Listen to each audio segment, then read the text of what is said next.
Had some problems the last couple of weeks. Borowski's first, a drop back. Remember, the footing is not good. He's going deep. He's got a wide open receiver downfield at the 30-yard line. Is Alfred Jackson. A good throw and a tremendous catch of a very slippery ball. Well, because of injuries to the 49ers, in particular Ronnie Lott, they've had to make some adjustments in the secondary. Mario Clark is a starter over at the cornerback position, and they picked on him right away right here with Alfred Jackson, number 85. And any doubt that Morosky can't get the ball downfield is answered right there for you. A 46-yard, or make that a 47-yard sliding reception by Alfred Jackson. Great receiver from Texas. He had 7 catches a week ago and losing to Cincinnati. Here's the handoff. This is Riggs, 230 pounds.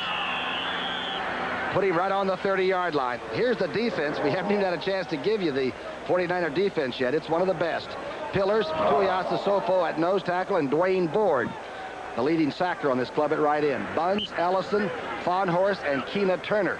Look for Walter to be in there, by the way, at that inside linebacking spot a lot today. And as Wayne Walker told you, Mario Clark is starting at corner. Eric Wright, Holmo is in there, and Dwight Hicks is in there. 2 new starters in the secondary. Alfred Jackson, Benson, and Bailey. Stacy Bailey from San Jose.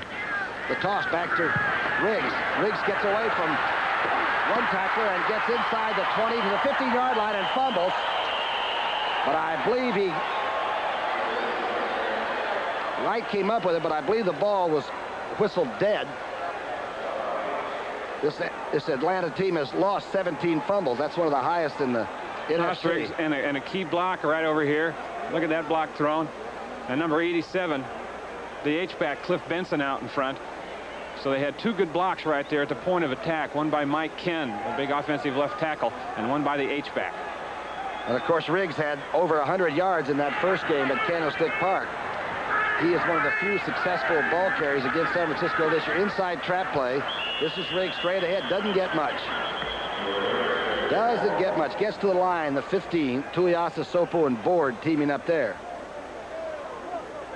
We'll see a lot of 4-man fronts now that Dean is back, and Big Hands Johnson and Kelcher and et cetera, et cetera. They'll come with all different fronts on that line of scrimmage. There's a flag down. They run so many people in and out on defense that they always have people in there that are fresh, and towards the end of the ball game, that definitely makes a difference. Flag will be picked up. No foul. Down remains 2nd down. Jim Tunney getting control of this game before the players try to take it on this off track. Morowski is pleading a case, and the flag is put away. Boy, that's good to see. This young man beat Green Bay a year ago, lost to Washington. So far this year he's been struggling, but to replace Bartkowski is a legend really in the South here is indeed very difficult. It's 2nd down and 9. Right on the 15. Inside handoff. Boy, Riggs got nailed as soon as he touched it. Maybe he got a yard. Riggs had 131 yards rushing in that first game, but they couldn't get a touchdown.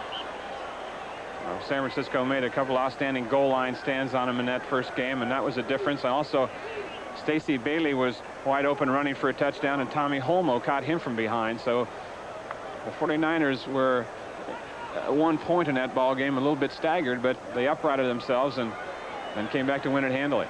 You're looking at young Henning, young man that was 1 year as a quarterback with San Diego, and he was with Gibbs at Washington as an assistant, and he's 2nd year here. Overthrowing number 82 in the end zone, Bailey, is Morowski. That ball had a lot of postage on it, but he threw it right out of the end zone. I think that he thought that Bailey was well covered over there. Tommy Holmo was in front. Eric Wright was on him from behind, and Bailey thinks that somebody was knocking him around a little bit and was lodging a complaint. Bailey needs 84 yards, as we mentioned, to go over 1,000 yards receiving.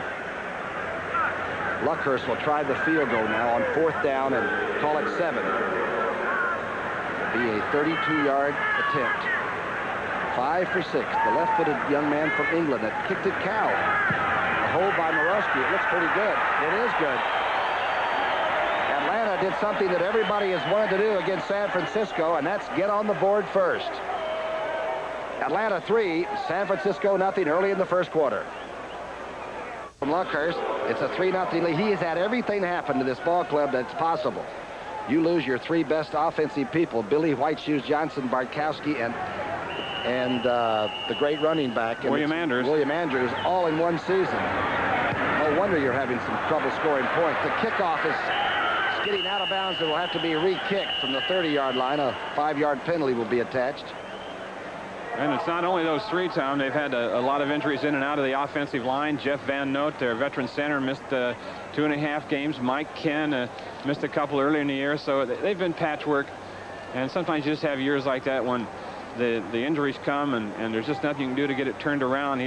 Dan Henning has received a vote of confidence from the owner here, so it doesn't seem like his job's in any danger or not. I think they recognize the problems he's had, and right there you're looking at 84% of their offense in 1983 was provided by those 3 people, and they are not with the team as of now. Keep in mind that San Francisco, again, 4 games this year, has not given up touchdowns to people. They shut out the Rams, and of course this team got a safety in the field goal in that 14-5 loss the first game. But San Francisco defense has become stingier and stingier, allowing only 14 points a game. Here's Monroe, one of the good return men, along the 44. He'll be waiting now at his own 10-yard line, so San Francisco will have good field position after this. It might be soggy, however. This is Derek Harmon. Harmon at the 9-yard line. The Ivy Leaguer. Gets away, look out. Harmon, as flags fly, gets out to the 33.5-yard line. Boy, the crowd is very vocal. And you got to give the people that showed up today a lot of credit, because about 35 minutes ago, it was coming down in sheets. The illegal block in the back. Tunney gave you the call on that. You can see the people. I wonder if they don't take a psychiatric test. If today would have been a good one to throw another log on the fire and perhaps not go out, but they have come. They bought the tickets. Illegal use of the hand during the run back, number 32, 10 yards, first down. Moved the 49ers back some, Tom, and in the first game they hurt Atlanta a lot with a quick draw play that bothered them. I wouldn't be surprised from talking to Bill Walsh if they don't come right out and show that to the Falcons in this very first play. The 1st and 10 right on the 15-yard line. I'll set this offense in just a moment. The quick draw, and that's Wendell Tyler. Over 1,000 yards rushing this season, and his 3rd 1,000-yard job in his career. He's quite a football player and having a great year. There's Joe Montana, the number 1 rated quarterback. Wendell Tyler, as we said, over 1,000 rushing. Roger Craig over 1,000 in total offense, catching and running. White, Clark, and Solomon, 2 of the very best. Earl Cooper is the movement man at the tight end. Bubba Paris, Ayers, Quillen, Cross, Fawnhorst. There are no better offensive lines than that unit. And Joe Montana is a legend already. Inside handoff. Wendell Tyler breaks out. Gets to the 35-yard line. He's like a duck. That's right. The 49ers offensive lineman told us yesterday that Atlanta has a tendency to play their defensive ends a little bit wide, and they think they can run up inside of them. That's been pointed out the first 2 plays. Mike Pitts at left end. Burley, the former Cincinnati Bengal. Bryan, the number 1 draft out of Oklahoma. Fry, Curry, Richardson in the linebacking places, and the secondary has problems. Butler and Britt, Kenny Johnson having a good year, and Pridemore is being pushed. Montana's first pass. A little throw, but it looks like Freddie Solomon came up with it. Let's see if he trapped it. Kenny Johnson says no. Solomon says yes, and the official has the last word. Even if it was a trap, it was well done. There was a reading pattern here by Solomon. It's a zone, so he stops his pattern and doesn't go through with it and just turns up in between the zones. Montana reads that, got it to him a bit low. When Freddie Solomon came back in that game against the Rams, he signaled that the offense was going to start hitting on everything. Quite a receiver and a great man on the sidelines with his feet. 2nd down and 10. Montana's changing this one. Tyler moves back. They reset. Fullbacks stay in. They're expecting the blitz. Wide open is Solomon. He has it at the 35. The 8th touchdown of the year for Solomon. I don't see any flags. A 64-yarder. It's the 2nd time in 2 weeks Montana has audibled and came with a touchdown off the audible. Last week it was to Solomon, and this week it's to Solomon again. 2 weeks in a row. A 64-yarder. They saw the blitz, and Atlanta gave it away too early. But they brought the safety, Kenny Johnson. Montana suspected it from a pre-snap read. Butler couldn't keep up with Solomon. He went down wide open. Montana put it on the money, and there's your 6 points. Freddie's longest one so far was a 60-yard touchdown catch. He beat that one by 4 yards in a hurry. He's a good mutter, too. Here's Mo Worshie having some trouble with his kicks warming up because of the mud, the clay of Georgia. Montana's holding a 10. How quickly. The team that's averaging 28 points a game on offense and only allowing 14 a game on defense. 49ers 7, Atlanta 3. They got to get a win here today to do that. The Falcons have lost 7 in a row. So they're going to pull everything out. At least that would be our assumption. Riggs takes a stutter step. Use the power to get out over the 20 to the 22-yard line. This young man is very impressive. He has done everything and more this year. Having to take over for Andrews is not an enviable job. This town, they love him very much. Riggs over 1,000 yards and averaging 4.4 every time he carries the ball. He said he's learned a lot this year playing so much. He was uncertain earlier in the year. He said the main thing that's helped him is listening to the line calls up front so he knows how the line is blocking. Riggs has 23 yards on 5 carries. And it is an off-track. Play-action pass. Morosky going outside. Good throw at the 29-yard line. Number 87, Cliff Benson has it. Morosky looks like he's throwing the ball extremely well considering its heavy humidity. He's been around a while. And Dan Henning said, you know, his judgment, it's the same judgment as Bartkowski. As you look at the isolated replay here, that's Tommy Holmoe who will eventually get out and make the hit. But Morosky, not the arm Bartkowski has, but a little bit more mobility, and Henning said it's probably kind of a trade out. Played his college ball at Cal Davis, came out the same year that Joe Montana happened to be at Notre Dame. 6th-round choice for the Falcons. First down carry goes. Riggs gets his block and gets to the 39-yard line. Riggs did just what Wayne Walker was explaining. He's beginning to find the hole and follow his blockers. And he's got a good offensive line. Yes, he does. And what I was talking about was the fact that almost every play, the offensive lineman up there, whether it be a center or the guard and tackle between them, will take a look at the defensive line and make a call because they have different blocking schemes for different plays. And Rick said he's been listening to that, and it's helped him a lot. Morosky now has 2 of his first 3 for 54 yards. And on second down the yard, he really, literally can do anything in the book. He gives it to the big man behind him. Going to be close. Stacked up as the 49ers got belly to belly and back to back and did a good job of that short yardage defense. Tuiasa Sopo and Fawnhorse in there. Fawnhorse might be one of the real finds for the 49ers this year, coming from the USFL, the little brother of the great tackle. Yeah, and he says he's a little bit sore right now. This is his 35th game of the year because he played that whole year in the USFL, and now he's lining up here, and he's got a few bumps and bruises. He's going to have to take a rest. How many leagues can you play in? First down. Just by the tip of the football. It's sort of a psychedelic look to the field today because the lights are turned on and the rain is coming down. Here's that losing streak. The Giants, the Rams, Pittsburgh, Washington, New Orleans, Cleveland, Cincinnati. This Atlanta team is 1-3 in the AFC Central Division. That's, of course, where the 49ers are 3-1. I think the key thing there is 14 points, their highest total in any of those games. I always say if you're going to lose them, you might as well lose them big. First and 10, Morosky dancing and chased out. Oh, hit very hard to the 39-yard line. And he gets up quickly. Hit. That's got to be a Ricky Ellison hit. Ricky Ellison had a 10-yard run, and the quarterback had to act like he wasn't hurt, even if he was. I tell you, Ellison just flies to the ball. This is the mobility that we talked about with Morosky. Pretty good job downfield initially by the 49ers. No one is open. Watch Ellison there on the drop. He's got Morosky keyed in. Watch him here now. Just like he's a train on a track. He's not moving. Morosky better. Ricky Ellison's 53rd solo tackle. He's been in on 87. Some young linebacker.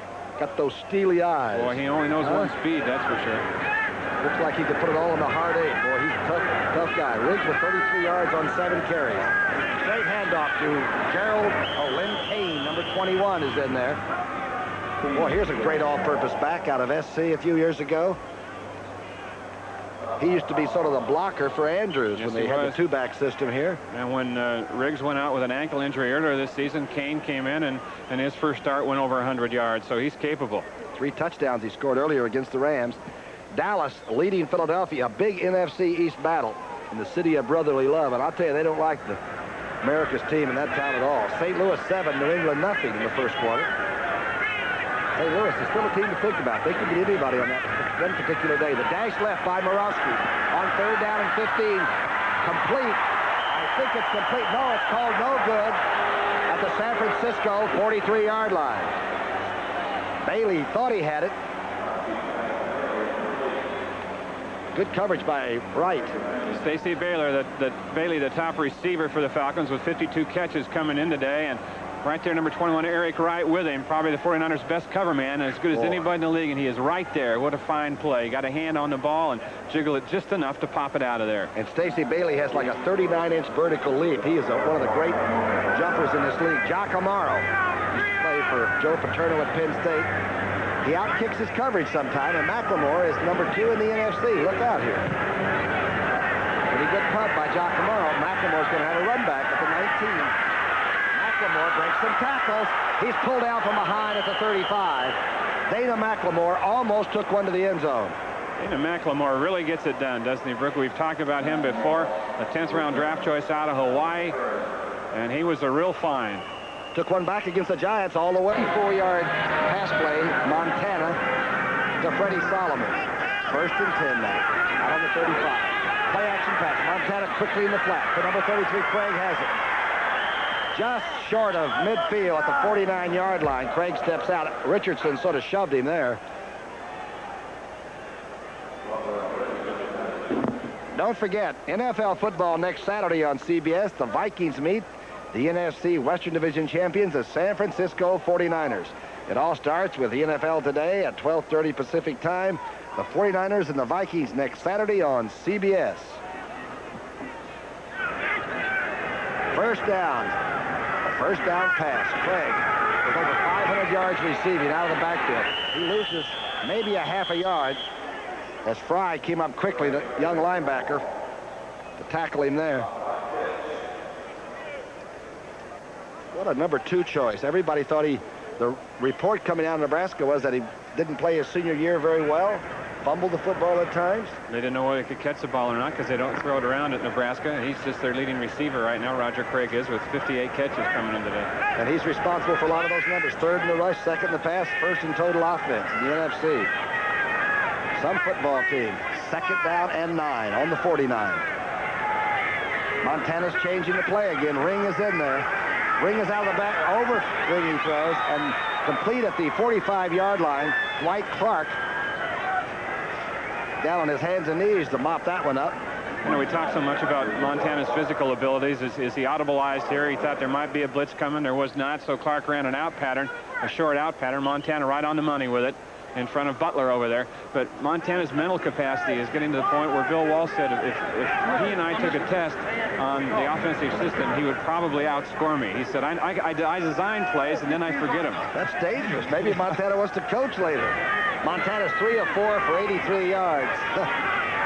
3rd down and 4. Montana being chased and sacked. Good rush. And this offensive line had allowed him to be sacked only 20 times before this one. Harris made contact, and I think Rick Bryan was in there too, number 77. Montana held on to the ball. Usually he unloads it. That's what we just told you. Now it's 21 times.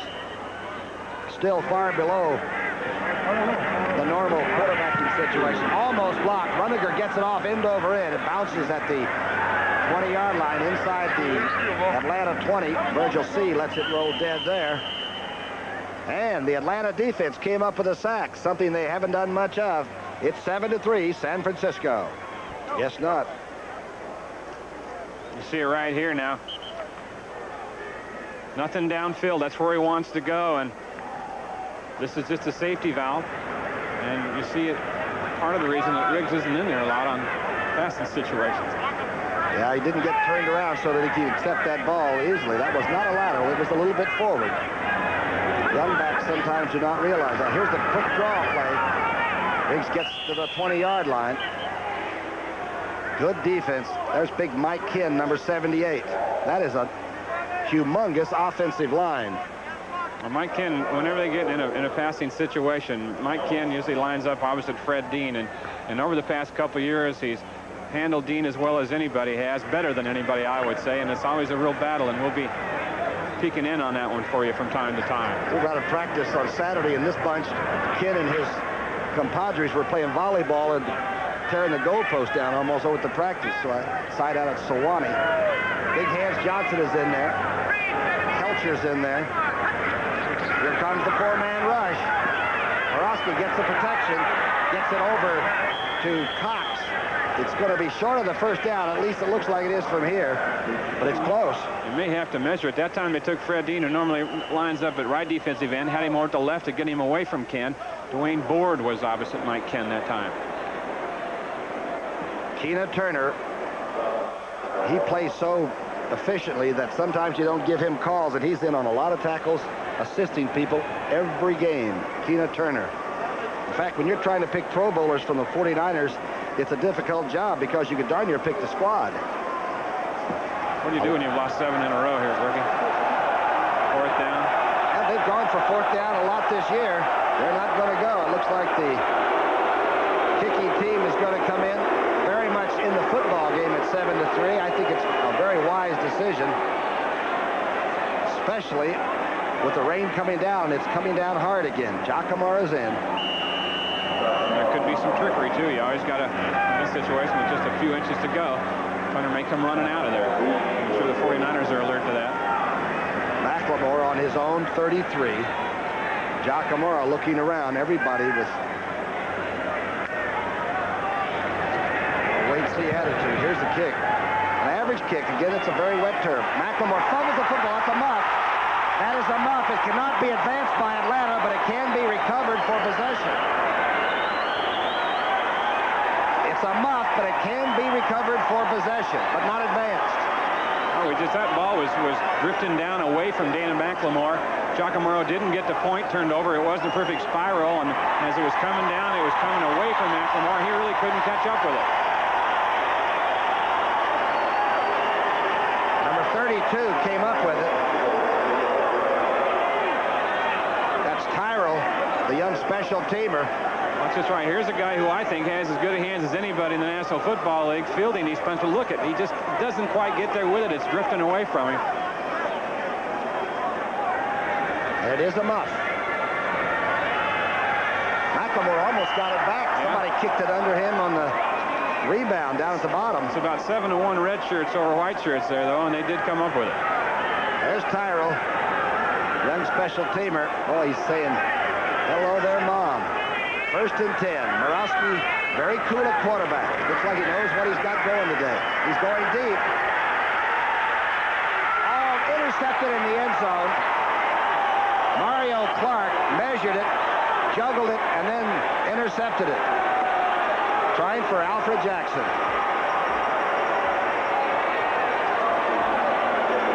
Nice coverage, too, by Mario Clark. And as we said, with Ronnie Lott hurt, Dwight Hicks had to move back into his safety position from the corner where he was playing, and teams have been going to this area right here. Clark with a good cushion on Jackson, who's not a real burner. Mario Clark, of course, is getting some help on the inside there from Dwight Hicks, and they played it perfectly.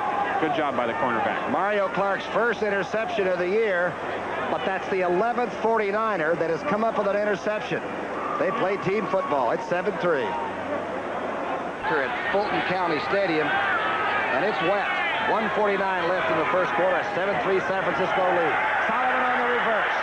Solomon with blockers out in front, and he fumbles the football, and it's out of bounds. San Francisco's going to maintain possession. Kenny Johnson almost had the fumble recovery. He has been all over the field for Atlanta this year, number 37.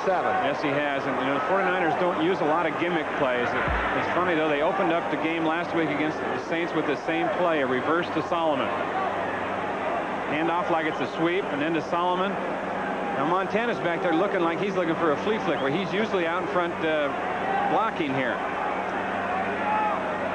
Johnson over and almost had control of it. And when you're 12-1 as things go, he made yardage on the fumble, Solomon did. Montana going, knocked away at the last minute by Bobby Butler, intended for Ronaldo Nehemiah, and he was streaky. It's a great play by the cornerback Butler, who can make plays like that. The rap on him is that he's just a little bit inconsistent out there at the corner. But I'll tell you, when Nehemiah comes in a game and you know his speed and he's in there with a clean uniform on, I think you should have one thing in mind when you're a cornerback. This guy's probably going to go deep on me, and I'll protect against that. Butler did. Nehemiah says that his problem is he doesn't get in the game long enough, that stretch of a time to set the backs up at all.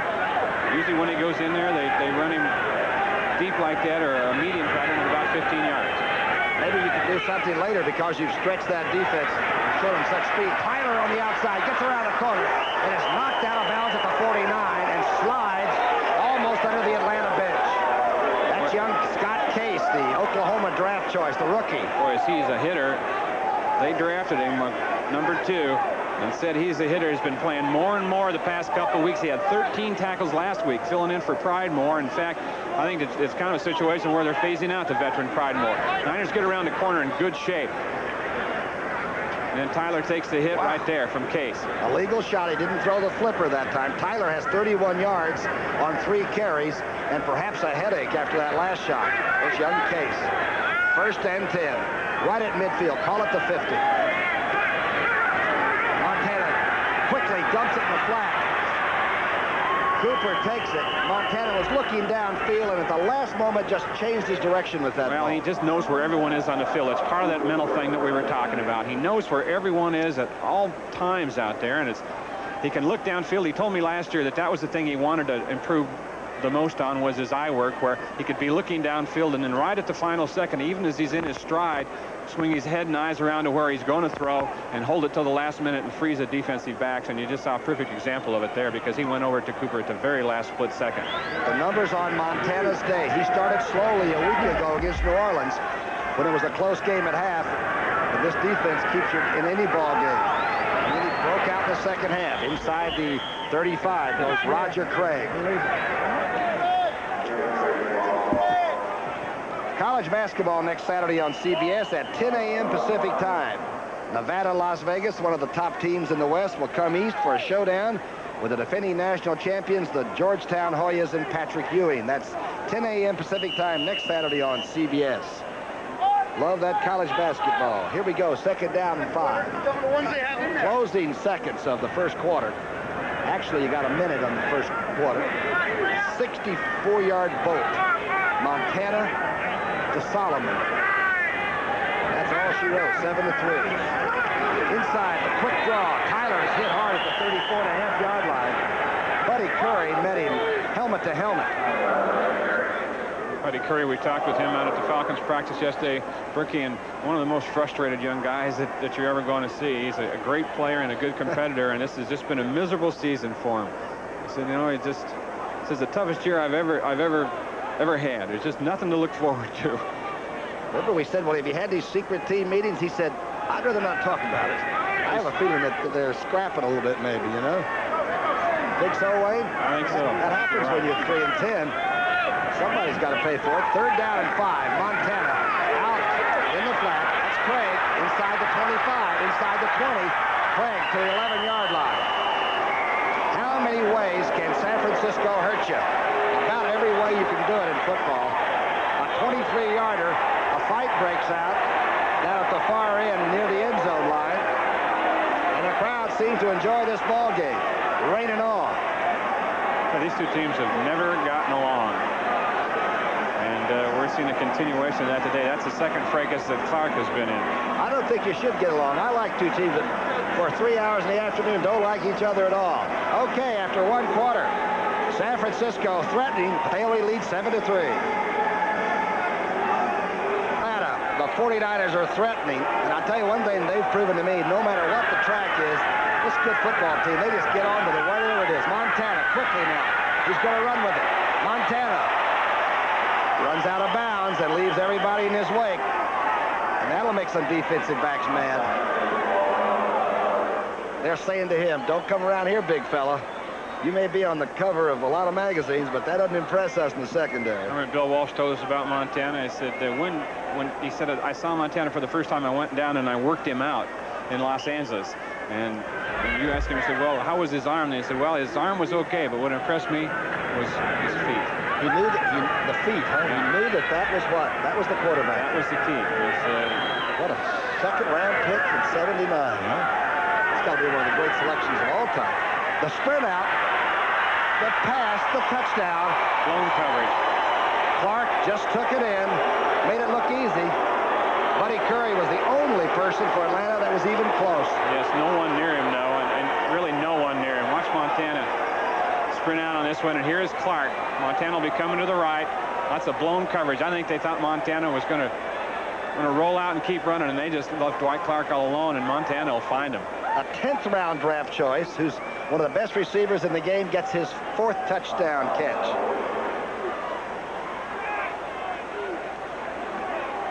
His 5th touchdown reception, pardon me. He's another one of those good all-around football players that abound on this San Francisco team. Wersching's extra point is good, and suddenly it's 14-3. Watching Joe Montana get his 22nd and 23rd touchdown pass of the year. A lot of people are talking Marino this and Marino that, and if Miami should happen to come to Palo Alto and meet San Francisco, that would be a classic duel indeed. That's called the Super Bowl. That's Curran at the 6. Curran nailed at the 21-yard line.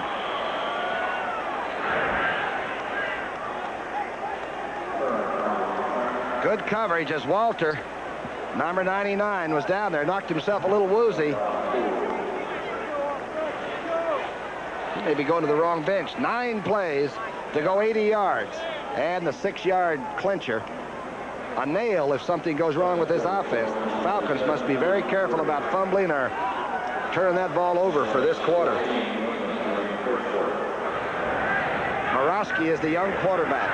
His 3rd start of this year. Bartkowski may never play again. He's going to decide that himself. From the 20. Morosky on the swing left. Just gets it in between people. Almost intercepted.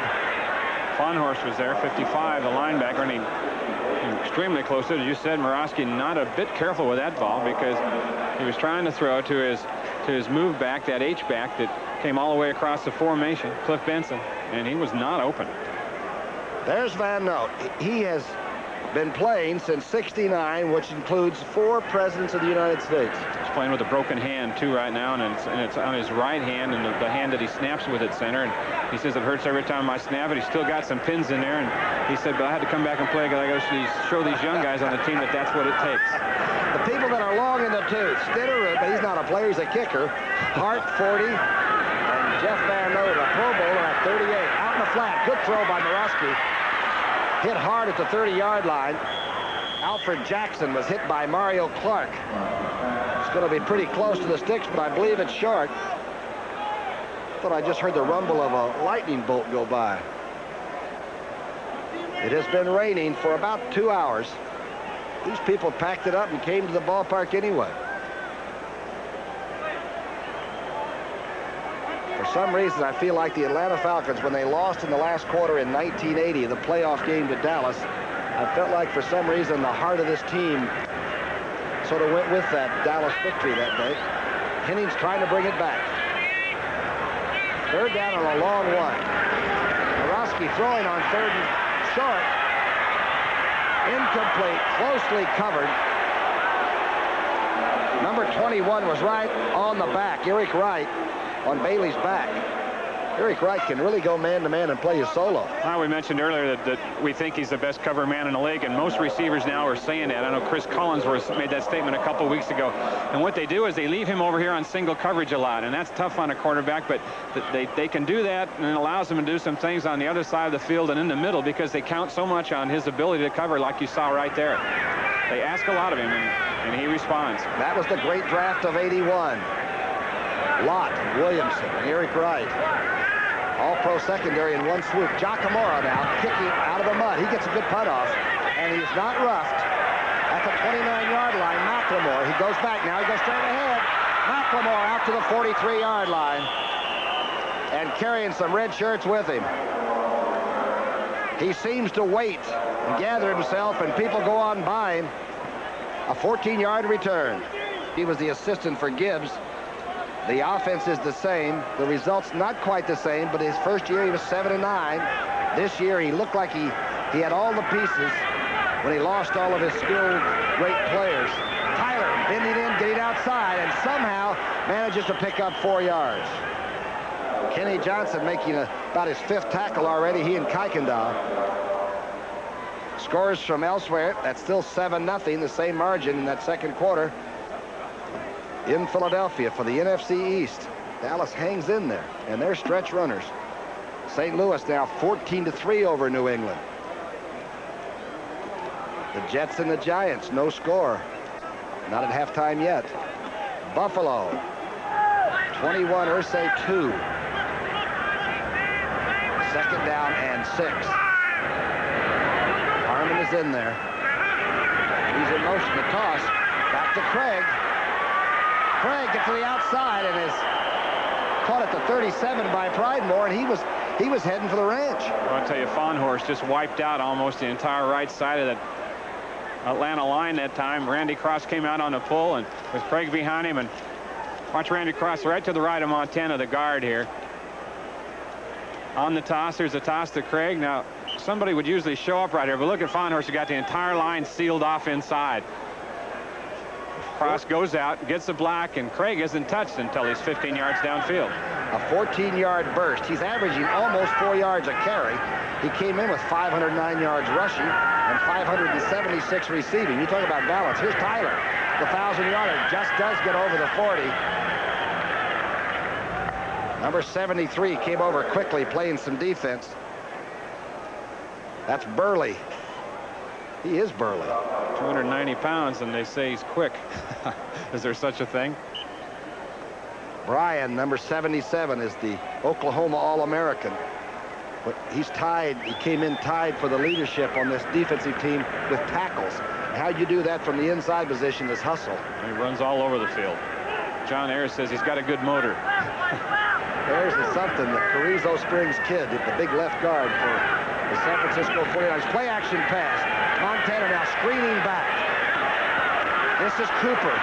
Cooper gets a good block, but a good defensive play holds him at the 36-yard line. James Britt came up. Okay, that's one of the good defensive plays that you'll see all year. James Britt over there at the cornerback.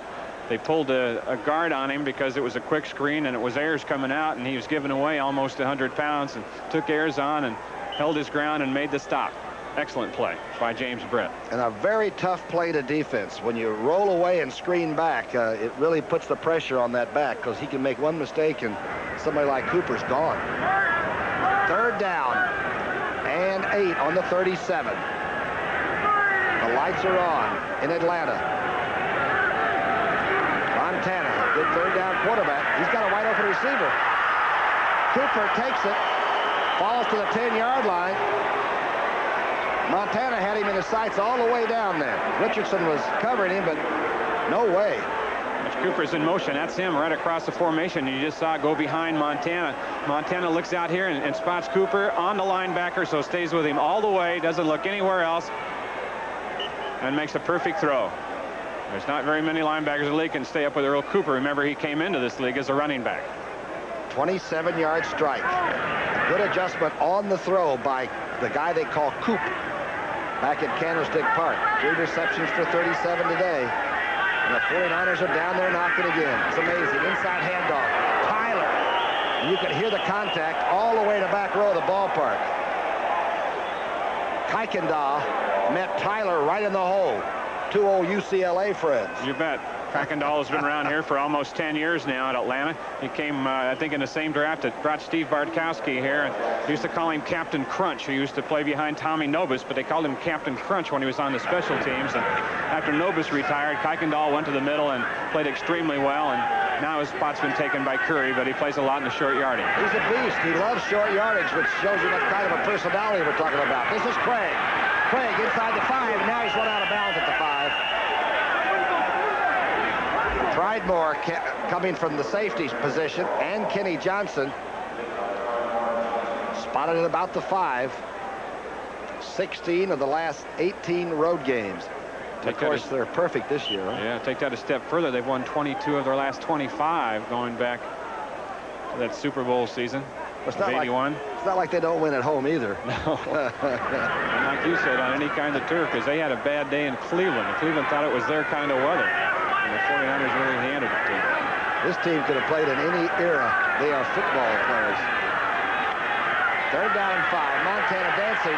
Touchdown. Flags are down, however. While flags are down in the end zone, John Frank caught it. But the flags are down. Tunney is going to negotiate this call. Here it is. Pass interference, offense, 86. That was John Frank who caught the ball, pushed off more than likely. Let's take a peek at the rookie who has been getting a lot of playing time lately because of the injury to Russ Francis. Russ practiced for the first time this week, should be back. He got a good release. Well, how can that happen down on the goal line? Runs an in pattern. That's Johnson right there with him. Get out of my way. A little push off. You saw it. Legitimate call. Johnson goes down.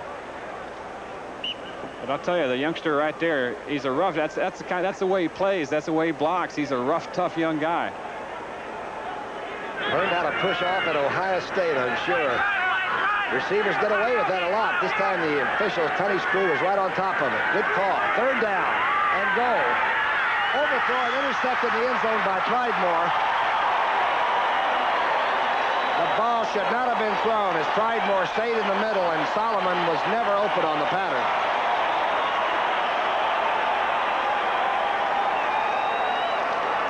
Tommy Pridemore, free safety here for 7 years for Atlanta.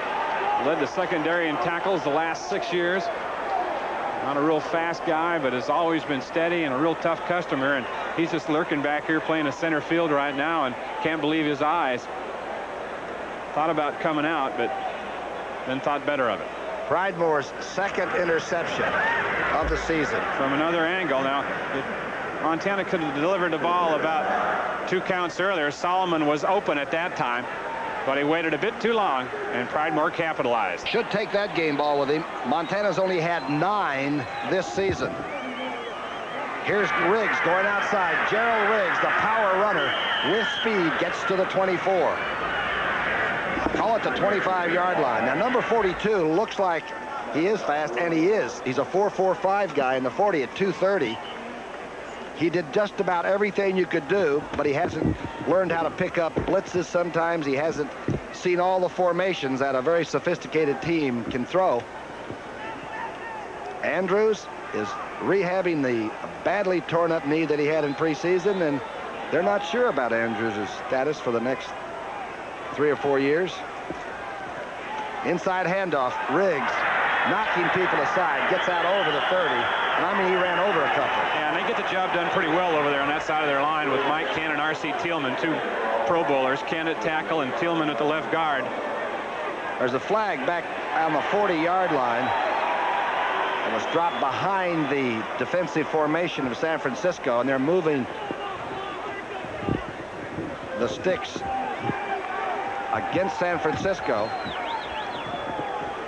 It's not raining quite as heavily. It looks like a face mask. Face mask, number 79, 5 yards. Distance makes it the 1st down. Stuckey found a face mask attached to his hand by mistake. Riggs with 48 yards on 10 carries. 1st and 10. From the 38, Morosky's throw quickly. Alfred Jackson has it. The clock continues to roll at the 43.5-yard line. Hit by Mario Clark. Isolated here. Now you see Mario Clark with a big cushion on the receiver, and that's a pretty good way to play the cornerback spot, especially when they've been picking on you a little bit. And the best you can do and you hope to do is you be making the contact just as soon as the ball gets there. Now the ball is caught and Mario's a little late, so he's playing with a little bit too much cushion out there. Jackson with 3 catches for 62 yards. That time the Atlanta offensive line blocked that defense very well. This is Riggs into San Francisco territory to the 47-yard line. Dwayne Board got a ride. This guy's quiet, very sincere. I asked him what year of his contract he was on. What did he say, the 3rd year of a 3-year job? I have a feeling he's going to write a pretty good number for himself. The offense for Atlanta, 8th in rushing, 10th in passing, 11th total, and that's in the NFC. That is not good. The numbers on San Francisco are extremely good. Flags are down. Riggs runs it out, but the flags were dropped early.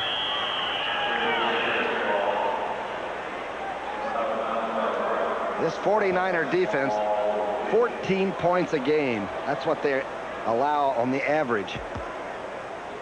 You can win a lot of football games, you're only giving up 14. 4 of those games, they didn't allow a touchdown. 4 of the games they've played. And of course, San Francisco is 12-1. Only Pittsburgh sneaked up on them, and at that time, Wergin had a chance really to tie that motion, game. offense, 5 yards. Walsh talked about that yesterday. He said, yeah, we really let that game, they ran the ball a little bit better than we expected them to, Pittsburgh did, and, you know, we just sort of ran out of time at the end of the game. But they have been in every contest, obviously. 102 times for Atlanta. High on the list. Every time they bring Fred Dean in here in the nickel situation, they've been lining him up away from Mike Ken, the left tackle, and over on Dan Dufour, who's making, I think, his first start. It's first down and 15 on the 37. Outside and away. Alfred Jackson takes it. Eric Wright had pretty good position, but that was a good pass and catch. That's a great throw. Jackson's been around a while. He's 6 years, and he's a smart receiver. Had the best day of his career just last week with 7 catches. What kind of gloves are those that they're wearing out there? You know? Here's Dean. Now, look at this. Now, they got him over here against Dufour, and they're giving him help with the back here, but look what he still did. Look at these guys go right back into Morosky. He moves the pile with strength, and he's only 230 pounds, and he doesn't lift weights. Amazing. Second down and 2 on the 40. Slot man almost moved, but he came back rigid. This is Riggs straight ahead. Short of the first down, I believe. Pillars making good contact. Tried to run behind the Pro Bowl tackle, Ken, the #1 draft out of Michigan. Well, Mike Ken, we talked about him being a Pro Bowler. He went through one entire season without having a penalty on him, and he's only had 2 penalties called on him this year.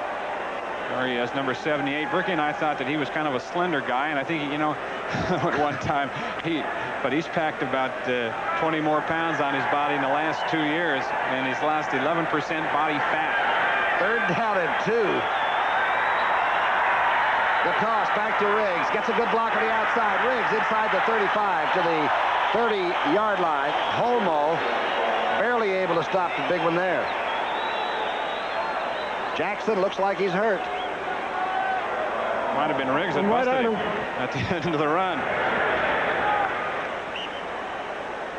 Riggs is 230 pounds, and he's the fastest player on this squad. Check it here. Tina Turner, number 58, is tied up. Todd Shell, number 90, can't get over. With Riggs' speed, he's tough to catch once he gets around. 64 yards for Riggs on 13 carries. There's Jackson. They're working with him on the sidelines. Meanwhile, Riggs goes back to work. He dances. Now he gets hemmed in and puts it back up. Good defense by San Francisco. They strung the play out.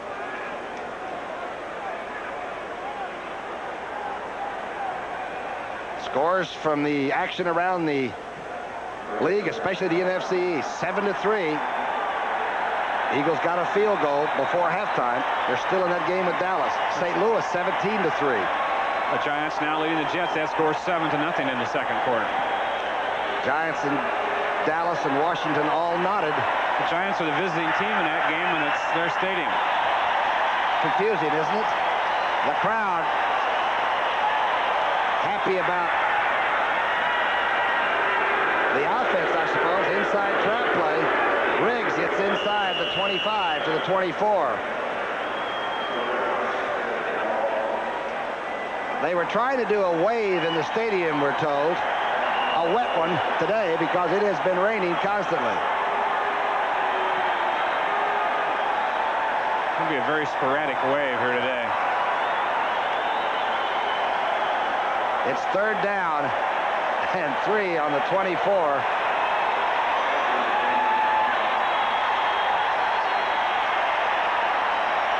That's Riggs that's down. He's being attended to as the wave continues.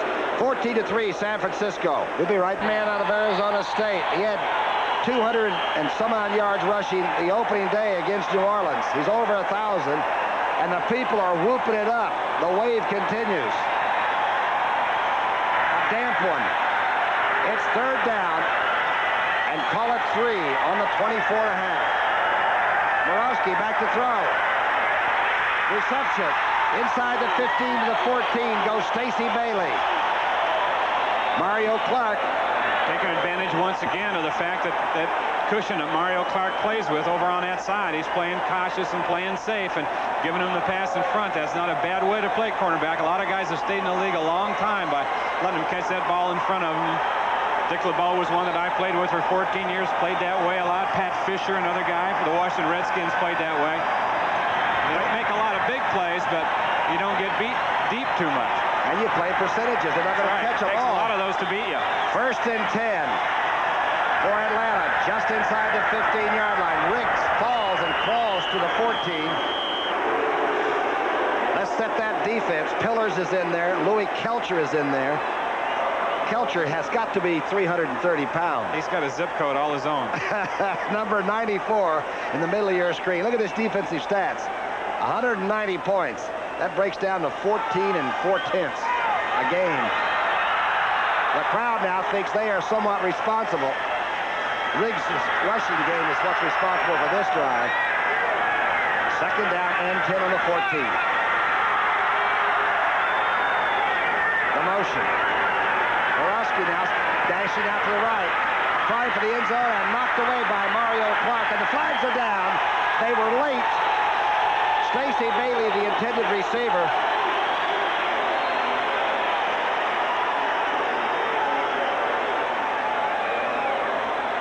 The flags were late. Pass interference, defense, number 29, ball on the 1-yard line. I originally thought it looked like a pretty good play by Mario Clark. Let's take a look, see what you think. We've got it isolated for you. Number 82 is Stacey Bailey. We talked about Clark's cushion. He did see, and he didn't have to go for that move because he's got the cushion there. Now let's see if he hits him with his body or disrupts it in some way. He's around fighting for the ball. I don't know. I just don't know. I think they got to let that go. That's nothing worse than being under the boards in the NBA right there, and this is football. And he was going for the ball. Anyway, it's first and goal, and the fans love it. 14-3 game.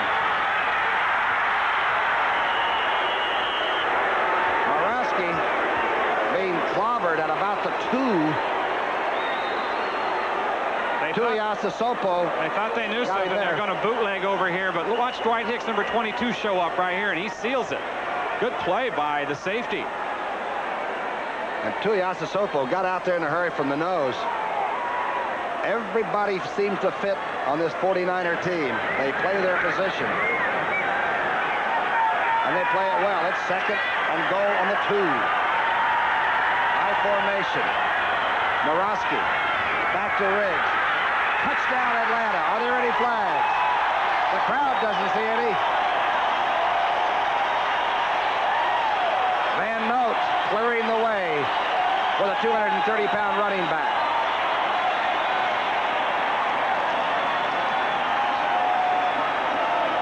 The 12th touchdown rushing for Gerald Riggs.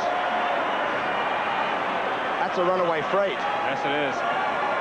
Well, he's just going to get better and better, too. As we said, you know, this is his 3rd year in the league, but he hasn't played a whole lot up until this season because he played mainly behind William Andrews, great Atlanta running back, who I know Ricky joins me in wishing him all the success in the world and trying to come back from a serious knee injury. Not only a great player, but an honest player. Every day was a great day for Andrews. Luckhurst's extra point out of Morosky's hole is good, and we've got a football game. Mike Ken, the big offensive tackle, clearing away, and the big effort by Riggs. When they need it, they usually go left. Here's another look at it from the vantage point. A reach block by Van Note, the center, did a good job, got some push. A good job up front, and the result is 6.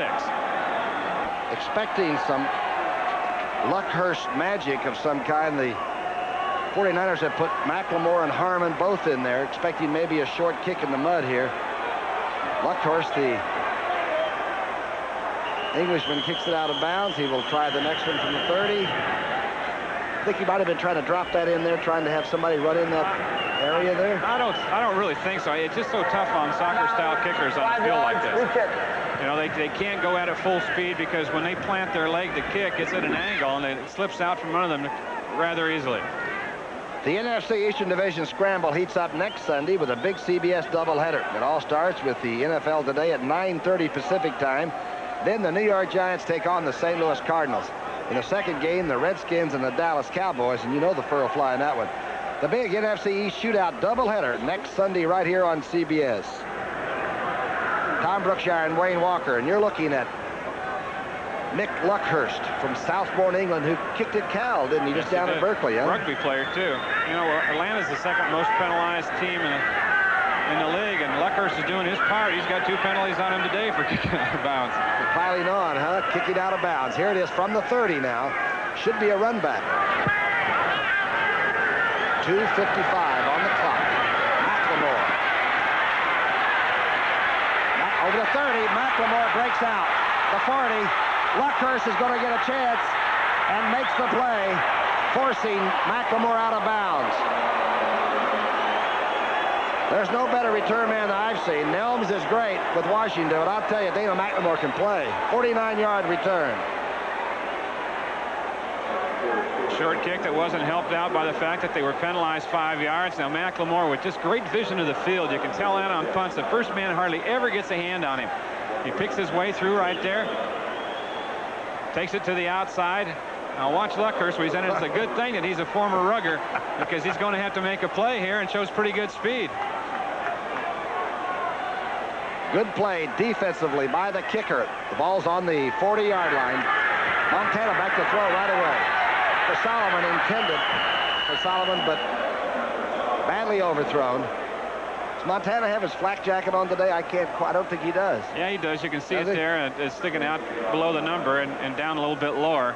It's not wearing the one he wore earlier in the year when he had the rib injury, but this is a modified version. It's not quite as bulky as the other one. This one comes out of Gentleman Quarterly, right? Yeah, right. This one is tailored. Classy man, number 16. Walsh liked the feet. Opponent secondaries do not like the arm. Montana's 8 of 12 for 150 and 2 touchdown passes. 2:37 left. Clock is there for you to see. Tires in motion. Flags are down. 30-second clock used up. Not sure whether that was in or not. Ball start, 71. That's what it was. False start on Fahnhorst. You know, it's amazing that the 49ers don't come closer to that 30-second clock running it down than they do.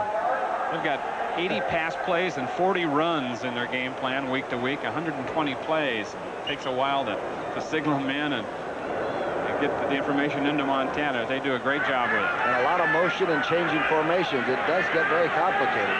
It's 2nd down and 15, back on the 44.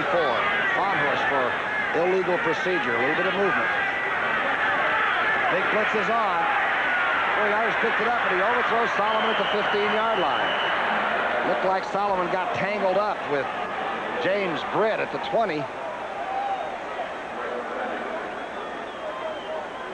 Right here now, and he wants Solomon all the way. Now look at Montana. He had his head and eyes on Solomon all the time right there. Didn't look off. Thought he had 6 deep, but it didn't quite work out. And this offensive line for San Francisco, they protect Montana like he's an expensive computer or something, don't they? That's which he is. Certainly. Fewest sacks in the NFC. They only had him down 16 times coming in, so it's plus 117. The blitz is on. This time they didn't protect him. And Farnhorst man came around the corner. Number 72, Province, got the 2nd sack for Atlanta today. She did work from... He'll show up immediately left of your screen as Montana takes his drop.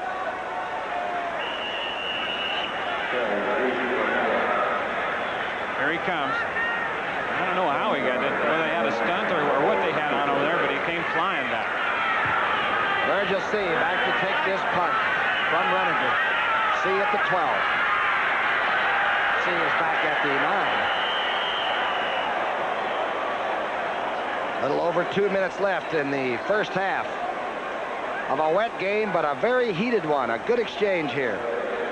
In the month of December, CBS Sports coverage of NCAA basketball will feature the nation's top teams. Next Saturday, Nevada, Las Vegas will head east for a showdown with the defending national champions from Georgetown.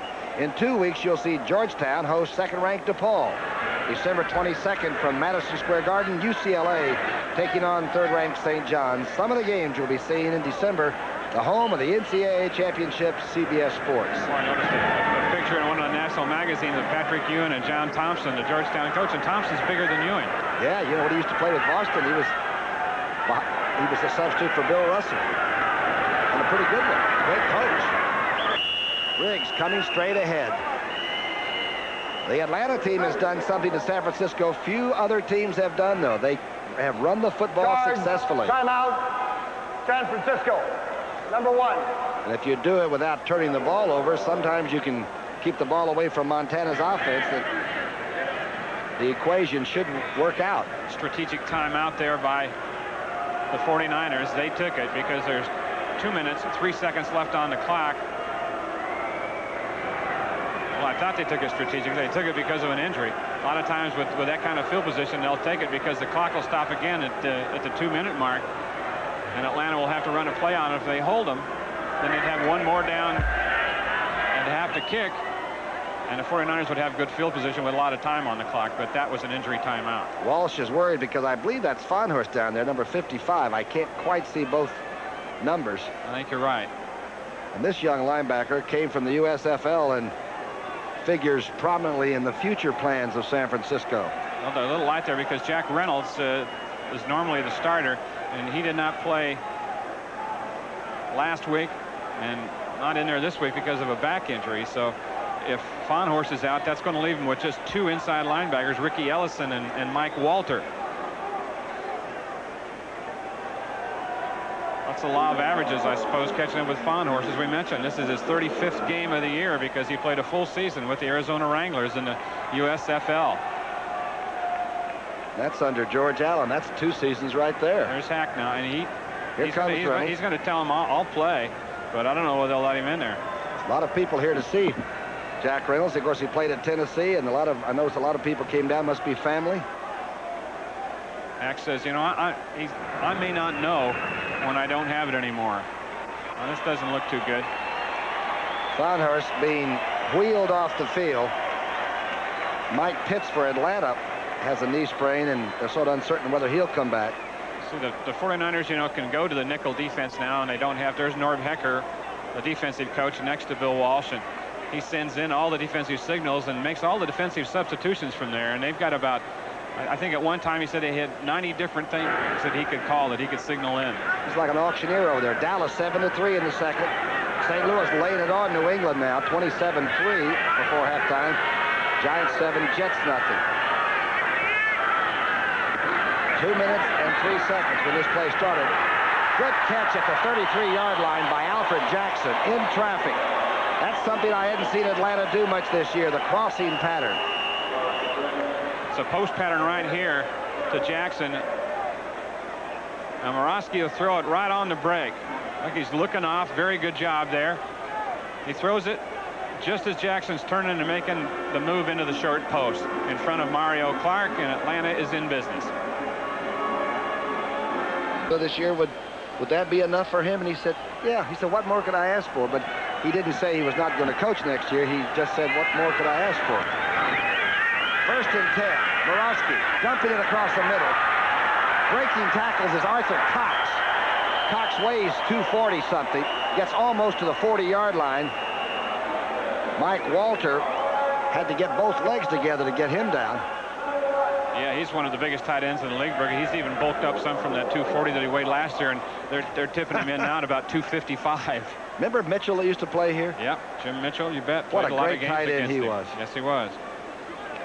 1:49 left. It's 14-10 San Francisco. We got ourselves a football game. Down and 3 on the 40. 1:49 on your screen. Borowski now heading straight away. Goes Riggs. People are not going to like that. Good play by Mike Walter, the young linebacker from Oregon. Another great acquisition by McVay and the 49ers, young linebackers. The blitz is on. Borowski fumbles the football. This can be advanced. Dean caused the fumble. And Big Hands Johnson scores a touchdown. Are there any flags? No. The San Diego connection. Big Hands Johnson, Fred Dean, both drafted on the same round, or rather in the same draft 10 years ago by San Diego. Nobody laid a glove on Dean, did they? I don't know, boy. He was back there fast. He came from the left defensive end spot, Wayne. You explained they wouldn't put him over Ken all the time. They sort of turned him loose. They haven't put him over there at all. Really just a couple of times. They don't want to neutralize him because they know Mike Ken does a pretty good job with him. So why neutralize your best player? They put him over against the young guy just in his second year, Dan Dufour out of UCLA, and you saw the result. Cleveland 2 weeks ago had 11 sacks against Atlanta, and they worked that position hard. So is Dean today. Where's he? Out of Montana's hold. Perfect. And Big Hands Johnson very carefully scooped that ball up into those big hands, obviously for a reason. He's nicknamed that. And he was off running for the Hall of Fame. It's only the second defensive touchdown of the year for the 49ers. The first one came last week when Todd Shell got in there. So here Dean, he took an inside rush here. Actually, he was out on the tight end. Took an inside rush. Borowski didn't read it and dump it off. The tight end was looking for the ball. And here's Johnson, and there's just no red shirts at all around him, and he'll waltz in with Ricky Ellison guarding him from behind. Did he spike it? Let's see. I don't think so. He just cooled it. This ho-hum, just another touchdown. He didn't want to get called for taunting back there. Looked like a peanut in his hands, didn't it? 97.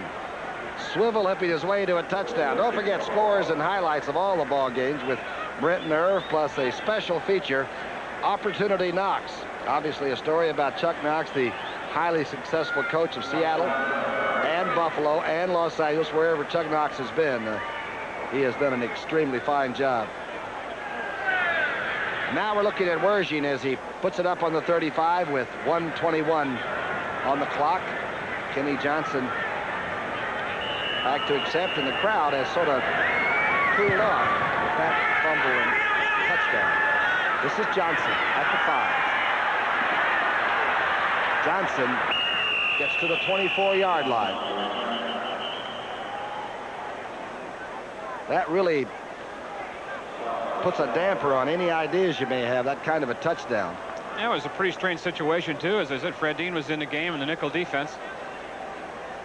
And usually line up on the tackle was lined up way wide that time on the tight end.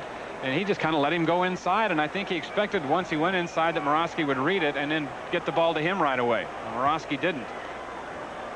Tommy will tell us. Kicking team, San Francisco offside on the kickoff. Number 43, re-kick, 5 yards. McLemore, that's a pretty good sign when you're 12-1 coming into a stadium and you've got guys trying to be offsides on kickoff coverage. That is not a bad sign. 81 team, a pretty good football team, right? All they did was win the Super Bowl. They were averaging 114 yards. Look what 84 has on the rushing side. Out there, their leading rusher that year was a guy named Ricky Patton. 157 this year. Look at that average per snap, 6.1. I don't know if I've ever seen that on a stat sheet this time of the year. Sure wouldn't want to play defense against it. Every snap, they average 6.1. Kenny Johnson will get another shot. 49ers were offsides. Wergy will kick off from the 30. We got to talk to Mo some yesterday. Of all the kickers, these two here today may be the most normal. Luckhurst and Wergy. You know what I mean? I know what you're saying, and I think sound right? I might have to agree with you. Yeah, good guys, both of them. I mean, they don't have psychiatrists that travel with them. You know, some kickers really get paranoid. Here's the kick by Wergy. It's a good kick. Curran at the 9. Curran inhaled at the 23. Now they'll probably go to a nickel-type defense, anticipating 2 or 3 passes by a young quarterback who might be a little nervous. Mike Walter making another tackle. Six straight wins, then they lose, then they come back. And won 6 in a row.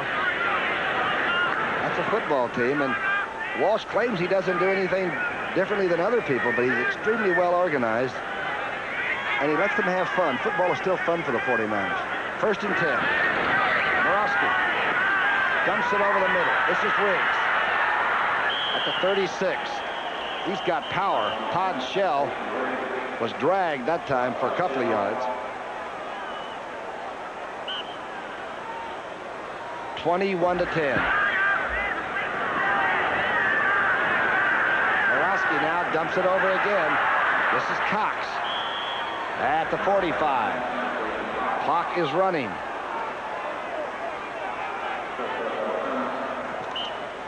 Each team with 2 timeouts left. 2nd down and a yard.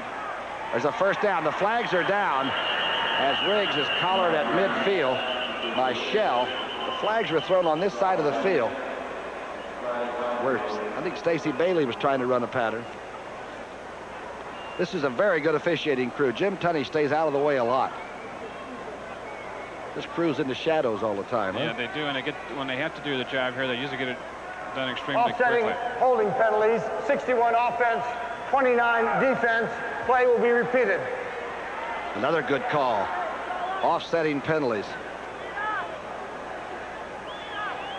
Tunney likes to monitor the action, not control it. 27 seconds on that clock. A 1st down, or pardon me, 2nd down and 2 on the 50-yard line. Bailey and Hodge and Alfred Jackson. The toss. Riggs now looking for room. Run out of bounds by Shell. Todd Shell was an interesting interview for us yesterday. Yeah, a tremendous amount of composure, I think, for a young 22-year-old rookie, number 90, who has a lot of playing time here recently. You know what he said about BYU? He says, nobody ever thought we played defense, but he said, we've got a lot of good defensive players. He even said that he got married at such a young age that may have helped him in college because he went home at night. Yeah, he was married all the way through college. He said, it helped me. I'd go home and study. It helps me now. It's a very settling influence. Got a young son. He said just 22 years old. He was the 49ers' first draft choice this year. What a future. He can run like a deer, too. Wait till he puts on that weight. 1st and 10. Morosky being pressured. Now dumps it over to Riggs. Riggs at the 45. He fumbles the football, recovered by San Francisco. Atlanta has given up the ball 19 times now, and that's a lot of lost fumbles. The good thing about that one is there's only 14 seconds left in the half. But Riggs, with a real good effort and a fine catch, had to reach back and make this catch one-handed, and then was struggling for the extra yardage when he fumbled the ball after being hit. Watch it here, a little dump off. Look at the catch. Great adjustment by the running back that time. Now trying to split 2 tacklers right here, and the ball comes out. Tackle by Clark, recovery by McLemore. And Montana's still in there. He gets a little pressure, still gets it out to Craig at the 41-yard line. Montana dumped that time. He's got a little mud on the back of that shirt, but he hasn't been rolled in it yet. The crowd a little deflated. It's still a football game.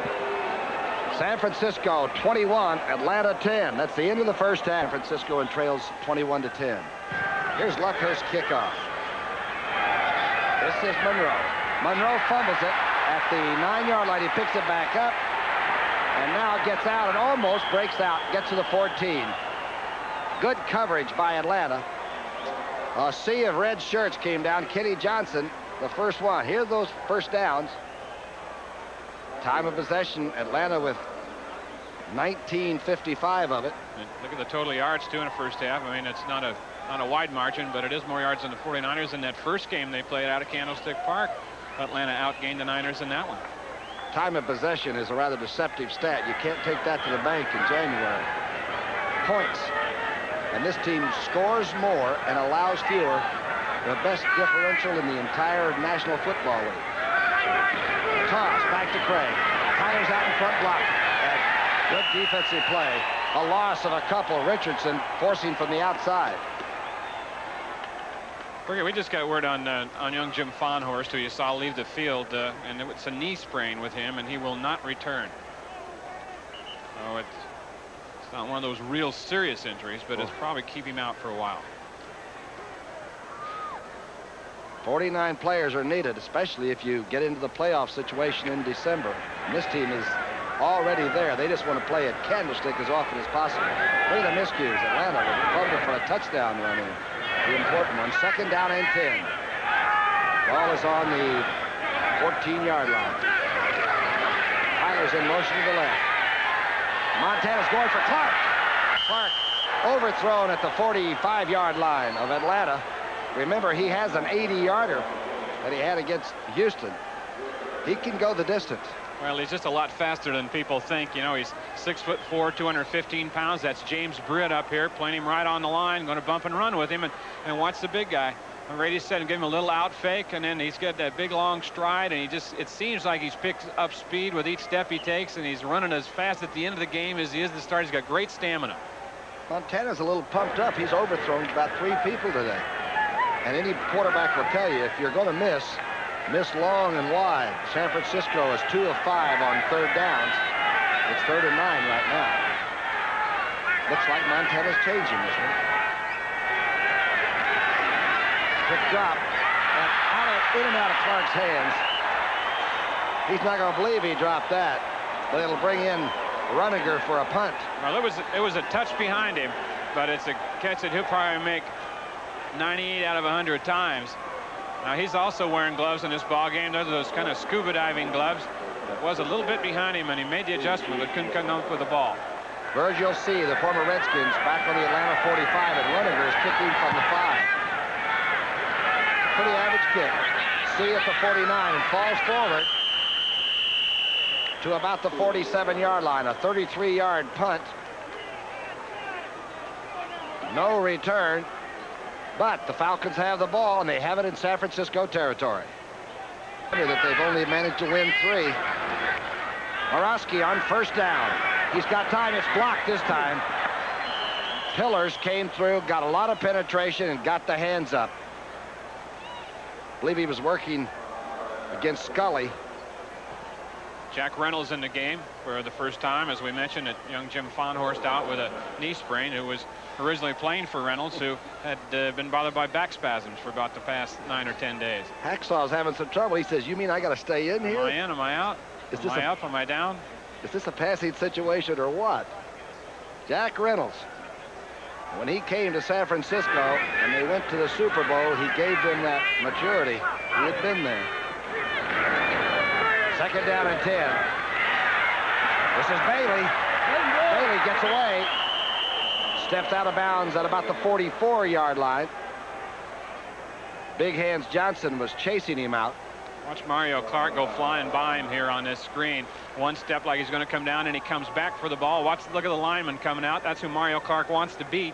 He got by him, but tripped a little bit, went down, and look at the hustle by number 74, Fred Dean, coming out there. And Big Hands Johnson, they're all hustling, and Bailey wisely gets out of bounds. Well, that's something when you get the behemoths to move laterally out there and get in on a screen play to a receiver like Bailey. Look at Bailey's numbers, 9-16. Needed 84 to go over 1,000. Third down and 6 on the 43. Morawski throwing it out, in and out of the hands. I believe it was Bailey over there. It is, and is Eric Wright always there or not? Well, anytime they looks like they decide to go over there, he's just all over. He can cover. He can cover. That's Ronnie Lott, you know, who's injured right now and not playing. And he said, I said, what can you do to get better, you yourself? He says, I just wish I could cover like number 21 could cover downfield. He can sure do it. And he's out there, as you notice, once again, isolated all by himself. It looks like he likes it. You know, you have to sort of have a fearless streak in you to play solo. Giacomo with that number 1 on that red jersey standing back there. A very sensitive Penn Stater. And boy, kicking. Watch his left foot. If it slides a little bit, you can get off a bad punt easily. And they worry about it.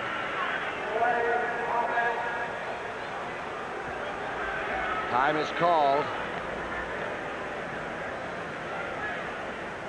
These punting teams, by the way, the punt team actually has a lot of your better athletes on it. They have to be very fast. They have to be your linebackers and your DBs.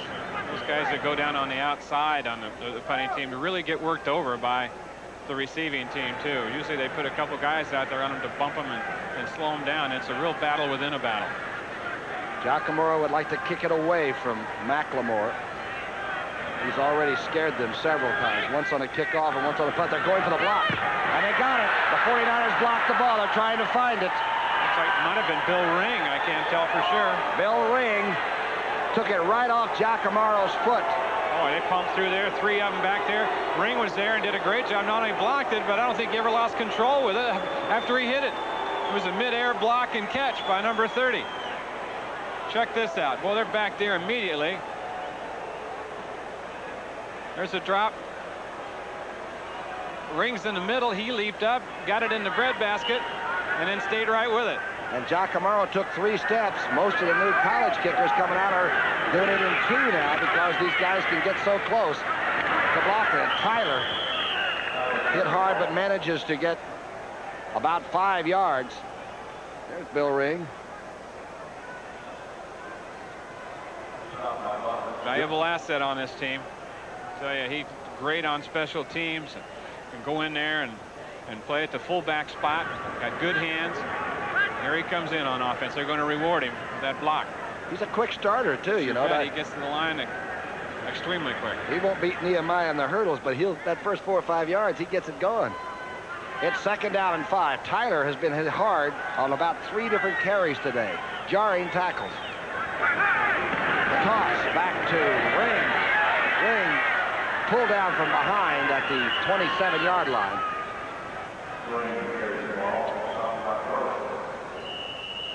Don't forget next Saturday, a special edition of the NFL Today at 12:30 Pacific time. A report on the state of the game, the competition on the field and off. Pete Rozelle, the commissioner, will be live in the studio, and a special CBS Sports New York Times poll will analyze what's on the fans' minds as well. Football, the state of the game, next Saturday on the NFL Today. I'm going to watch. I want to find out what's really happening. The commissioner is very open and very honest.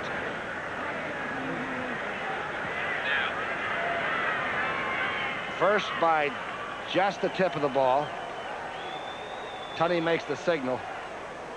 Blocked a punt. They picked a fumble up and run in for a touchdown. Do it all. They do it all. First punt they've blocked this year. 6.1. We talked about that earlier. Average per snap. It's incredible. 1st and 10. Wendell Tyler swerving, trying to get to the 25. Buddy Curry hitting him there.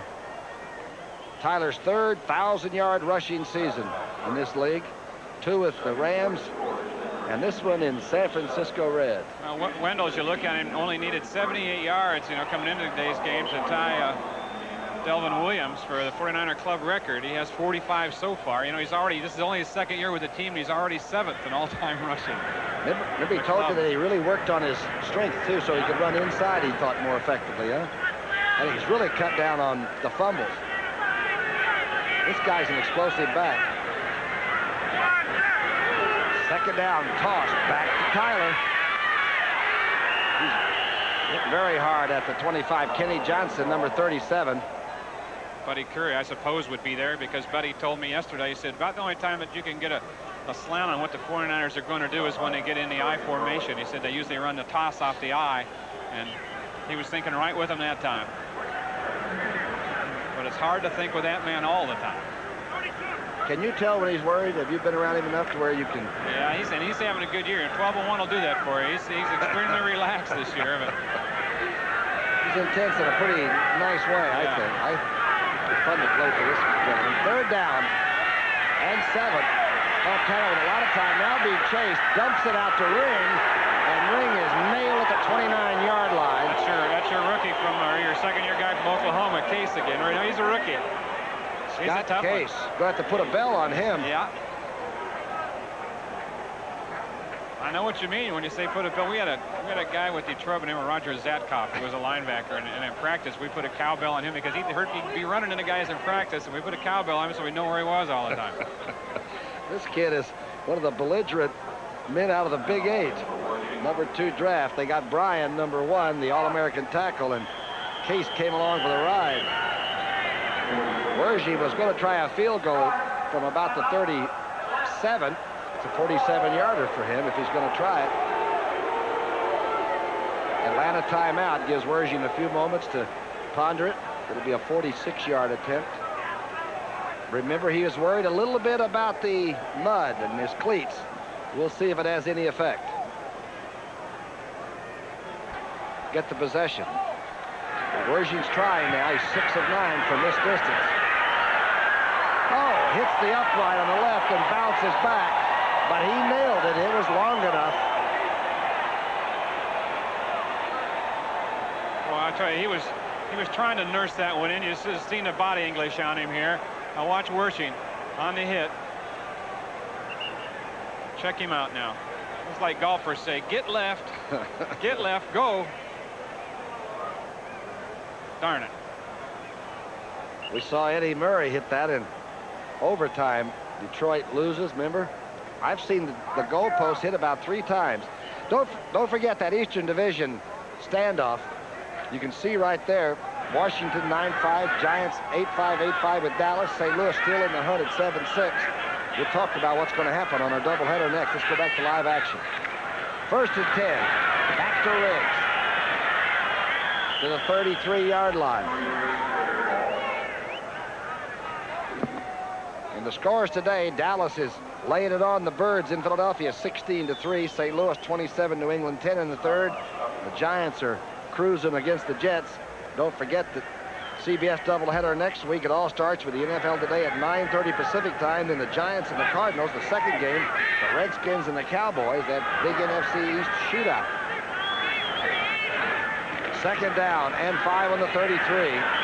Riggs trying to get the rushing game going so they can get their tempo and keep it. Well, that was Reynolds. Hacksaw immediately. Did he have a read on that? He stepped up and got into the hole before Riggs did. Is he still living on some island down in the Bahamas or something? San Salvador in the off season in the Bahamas. San Salvador. Doesn't have a telephone. Doesn't want one. Might be a nice place to go and relax. 3rd down and 5 on the 33-yard line.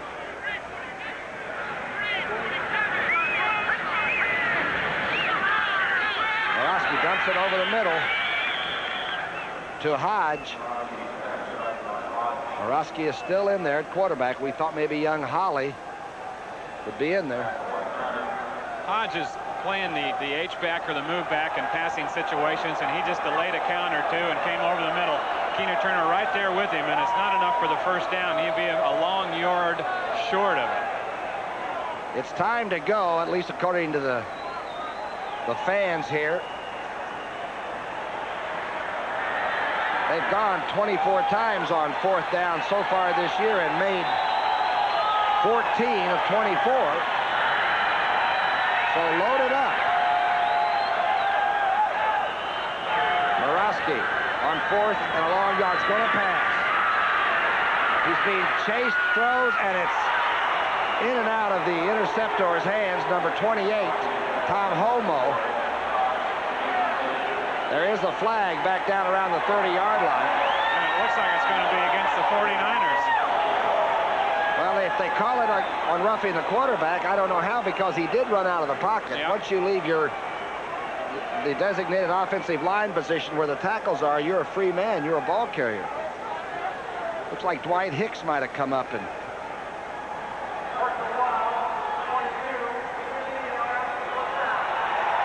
Dwight Hicks was called, but... He's puzzled by it.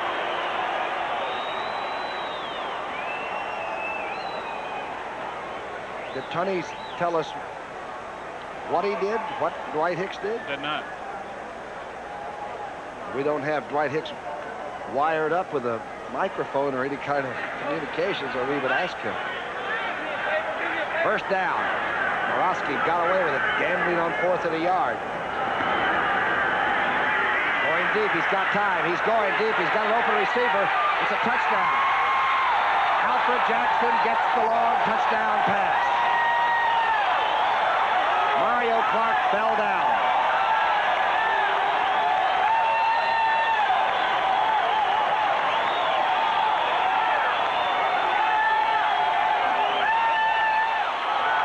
The second touchdown reception for Jackson, a 48-yarder.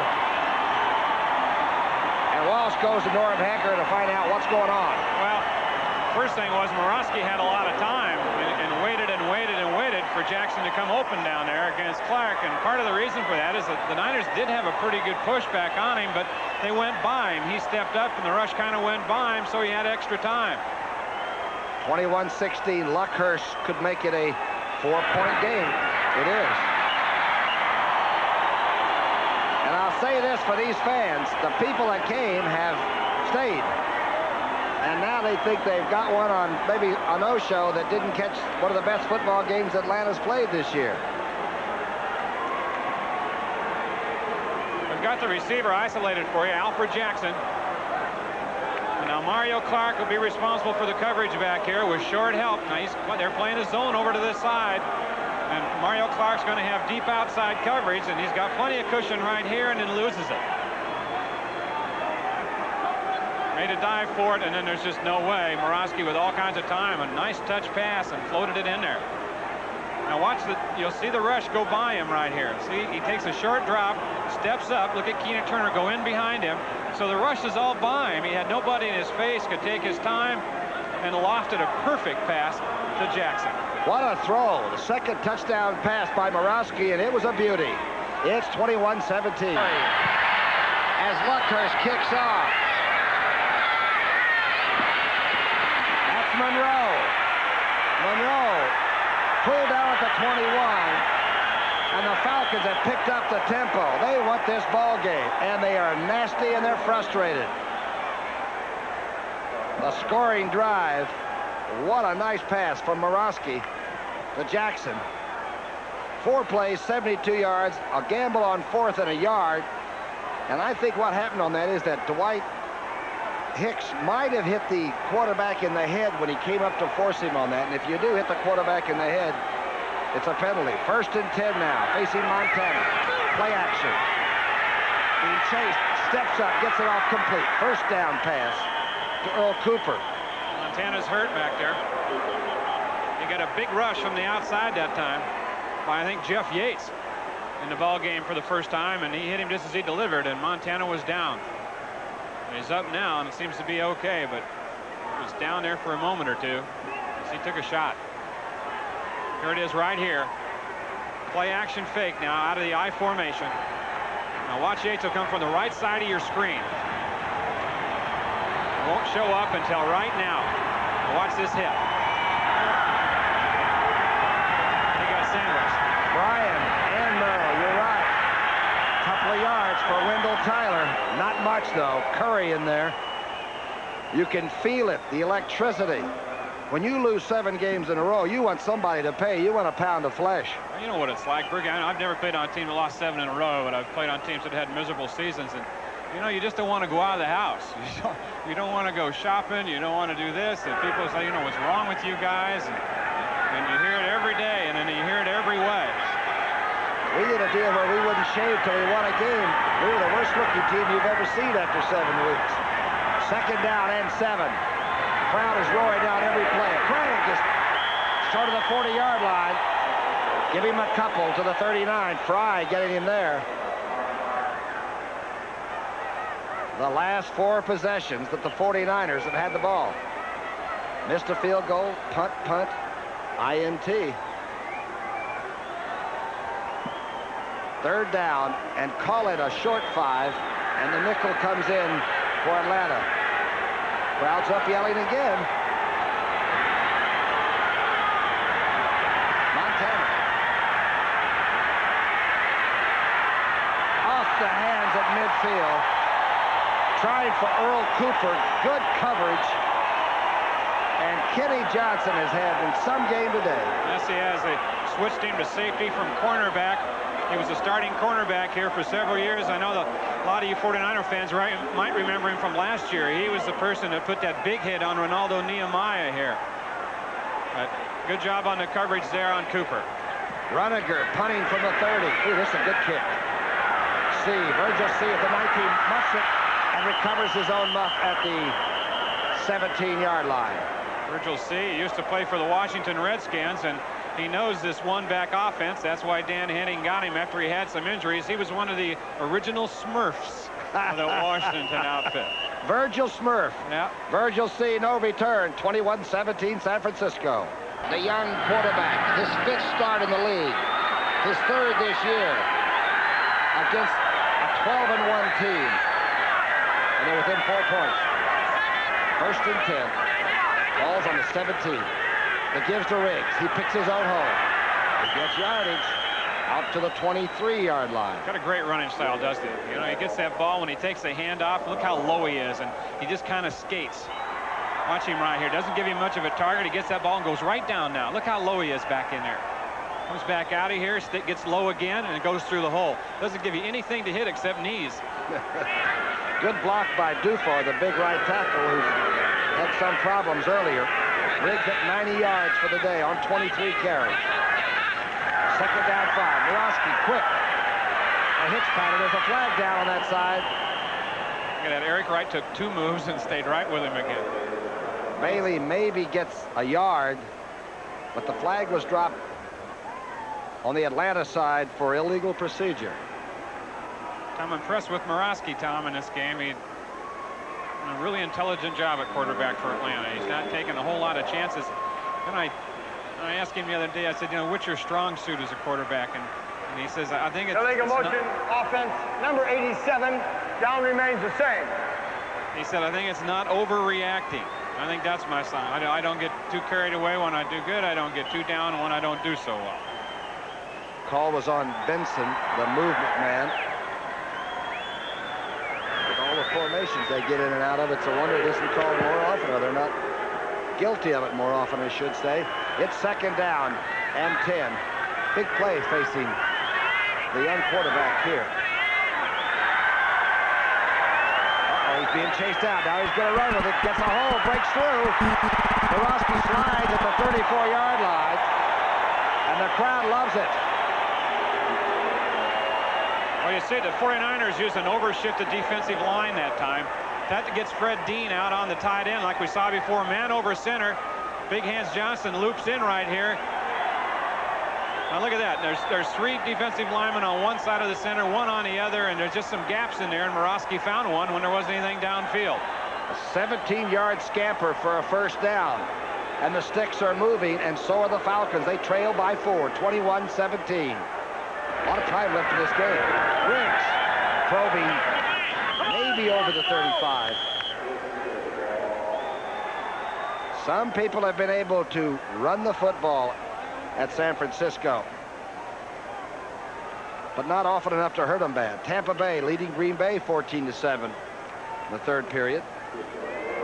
Buffalo 21-12 over Indianapolis. A lot of rumors about who's going to be coaching there in Buffalo. 17-7 Cleveland over Cincinnati. Houston leading Pittsburgh 13-10 in the third quarter. That division isn't sewed up yet. Second down and 8 on the 36th. Morosky complete. Alfred Jackson took it. Was immediately collared by Eric Wright. Just about the 40-yard line. There's that overshifted line now with Dean outside on the left side, and that's a cut block. Defense don't like that. Dufour, the tackle, went out and cut him down. Stay off my knees, kid, he'll be saying to him. Stay off my knees. That gets the hands down, though. At least gives the quarterback room to throw it sometimes. Some athlete there. Came back and got 3 sacks in a hurry, didn't he, in a couple of games? Third down and 4. A little over 3 minutes left in the third period. Riggs going outside, cuts back, and carries people for the first down out to the 46. There was some effort on that run. He's getting up there now in yardage. He only needs well, I say only, he needs to average 111 yards a game to break William Andrews' team rushing record. So we said he came into this one with 1,212 yards. Good block over there by Mike Ken, who's got Ricky Ellison turned in. And Riggs is just a tough 230-pound runner. As we mentioned, he stays really low and doesn't give you much to hit. Walsh said the frightening thing was if Andrews was here, they would be splitting the time and both be fresh. First down and 10. Borowski has too much time, has the ball deflected away at the 40-yard line from Alfred Jackson. Yes, I think Hacksaw Reynolds with a good drop got a hand on it. Almost caused an interception. Let's check it out right here if we can tell. Jackson's 85 is inside there on the slot. Makes the move, and that's a good job by Dan Bunz out there staying with him. And Bunz almost ends up with the interception because of the deflection by number 64 Reynolds. Take a peek at it here, and you'll watch the flight of the ball, and I think you'll see that it was 64 on the drop who got a hand on it. No, it wasn't. It was Ellison, number 50. Borowski is 16 of 25 for 220 yards. Still in the third period. That's Riggs bouncing outside. Riggs knocked down by some of his own men and Mario Clark, short of the midfield stripe. Out of Arizona State. He said Andrews helped him, and when Andrews went down, this young man didn't want that to be the way that he would get his action. But as he result, look at that, 5 100-yard games. He is now at 100 for 26 carries today. Third down and 8 on the 48.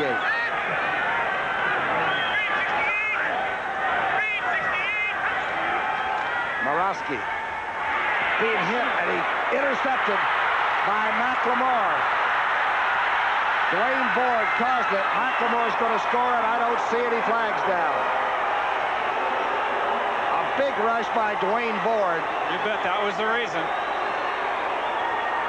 Dwayne Board led the team in sacks with 8 coming into today's game. The steadiest player they have on the defensive line, and perhaps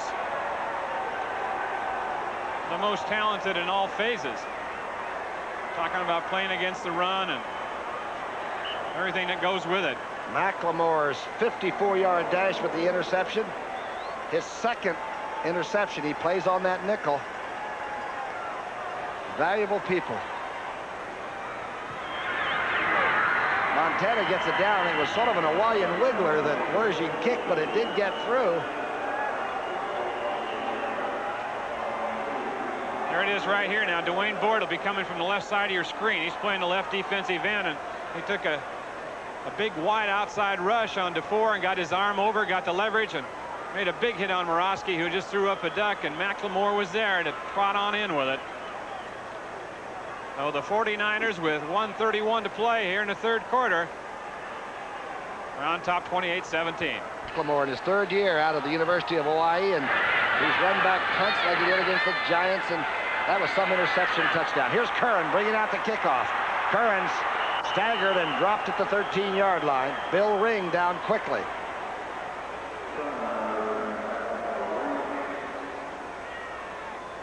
Six-game winning streak. Houston 34-21. That was not an easy game. Moon's a fine quarterback. they really jumped on the Rams, and they're the only people that have really stopped Dickerson, and I mean like 30-something yards on 13 carries or whatever. Yeah, it's their second 6-game winning streak. Started out 6-0, lost to Pittsburgh, and they're on that run now that you see. They had a little trouble with Cincinnati. They beat them in the last minute. They had no trouble in Cleveland. Tampa gave them a good football game, and New Orleans did for a half. And I'll tell you, Atlanta hasn't really backed off much.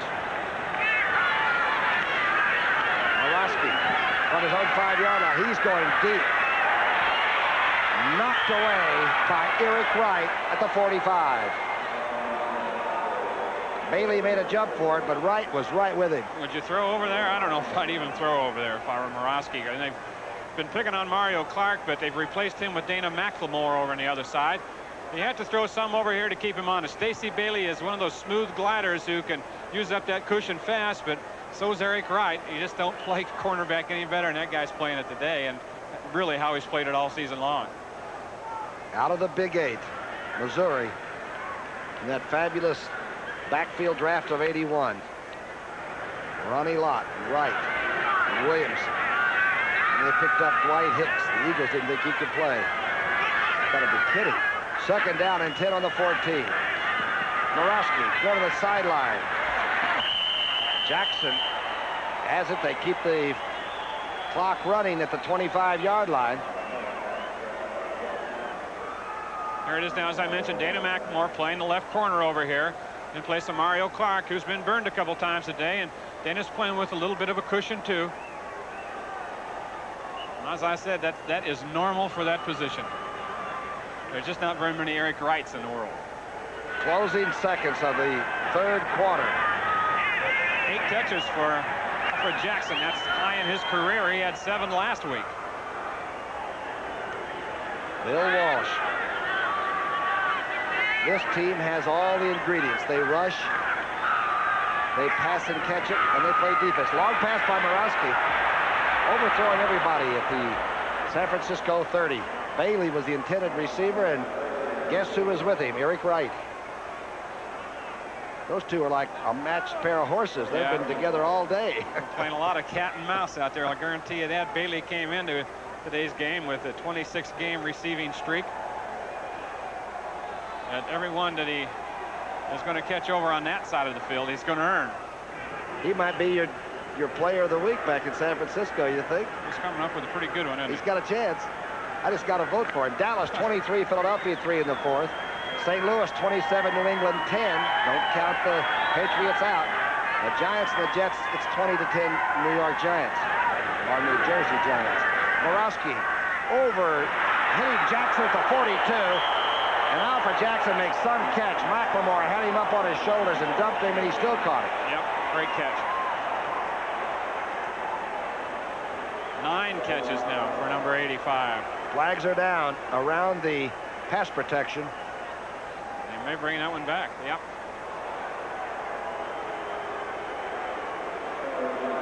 A gentle response from the people that have been Sanforized, or they wouldn't be around.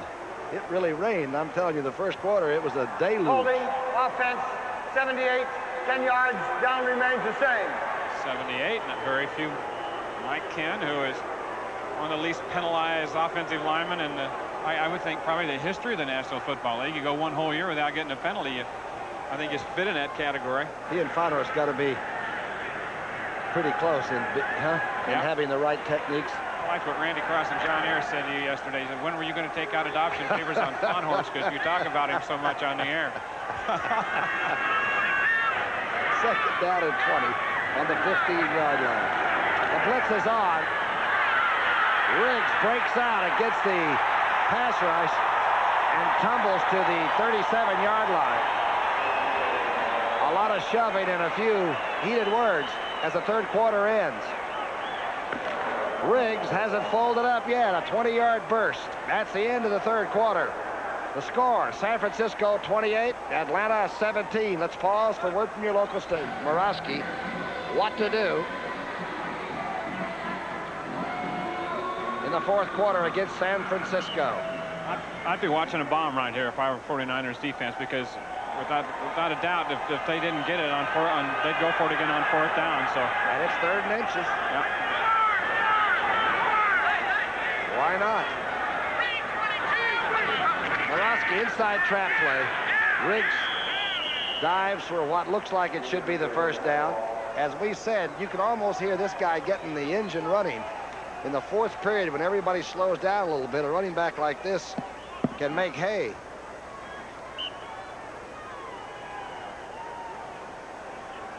Low view shot of it, you see that the H-back, the move back, come in there in front, number 87. That's Cliff Benson, to try to lead the way for Riggs. And with that low, tough style he got the 1st down with plenty of room to spare. Strange offensive year for the Falcons. First 4 games, they had 9 touchdowns. Last 9 games, they only had 3 touchdowns. Incredible. Morosky with a lot of time. Going outside. Complete. To Bailey. Good throw and catch on a good pattern against Dana McLemore. That's a great throw. And that ball was in the air a long ways. It's not what you call a real long gainer, but he threw it across field a long way and had it right on the money. Dana McLemore in pretty good shape here on Bailey, who runs the out pattern, but it's a perfect throw.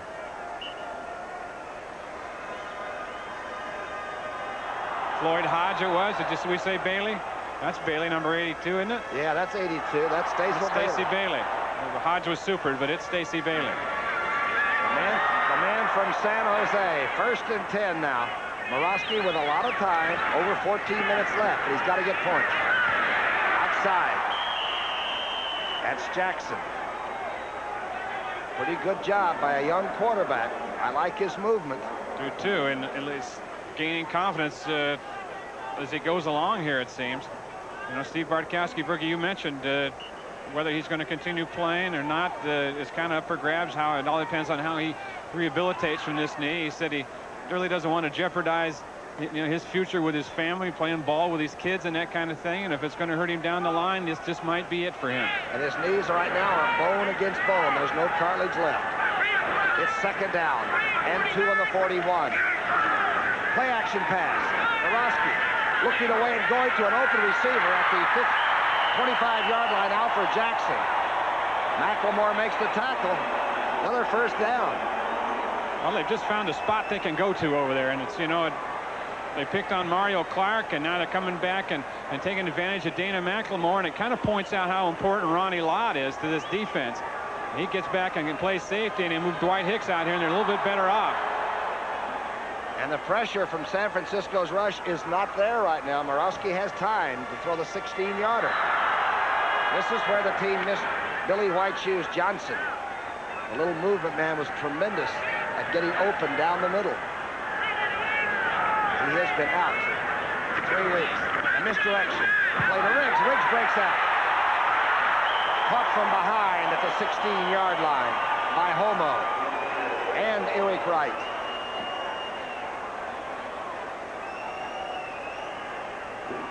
Tell you, it's getting tough to see the numbers out there in some of the situations, but it looked like the Niners had a blitz on that time, and Mike Walter kind of ran right by Riggs. Riggs is replacing Andrews, who had 22 100-yard rushing days. 4 of those against San Francisco. He used to love to play the Niners. Remember, San Francisco hasn't won in this ballpark since 1977. That's a long time ago. 2nd down and 2 on the 16.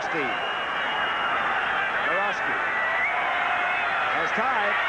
It's knocked away. Boy. Eric Wright got a right hand on it. See something?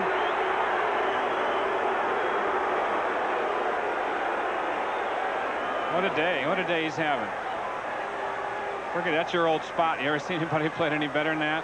Well, I'll tell you what. Jackson's 85 now. Look at Eric Wright. I mean, he's a mirror. He mirrors every move the receiver makes. Comes across. He had his hand on his back. They let him get away with it, and that's good because it didn't affect the thing. I like the way he waits till the last moment to make his move and is confident enough to do it. Morosky is 20 of 33 for 270. And Atlanta is 4 of 12 on the 3rd down conversion. This is one they need badly. 3rd down and 2. Inside the truck.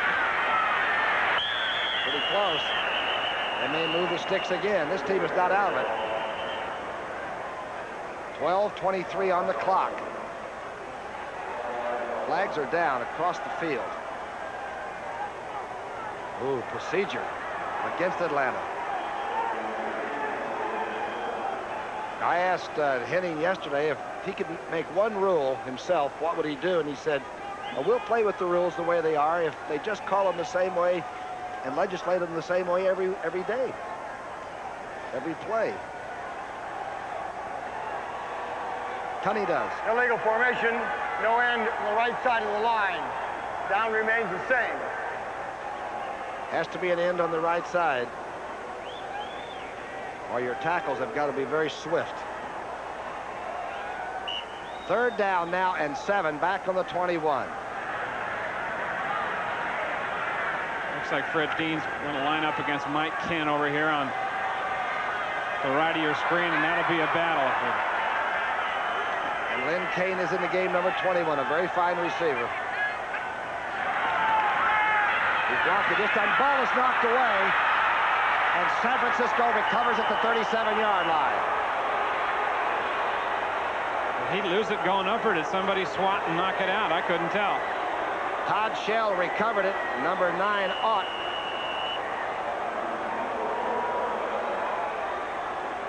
We'll have to see who scraped that out. See right here. Morawski comes back. There's a stun on in front. Somebody reached in there and got it, and I can't see who it was yet. Ooh, that's Keena Turner, isn't it? Keena Turner, number 58, right. A good effort. It's turnover time, and it's 28-17, San Francisco.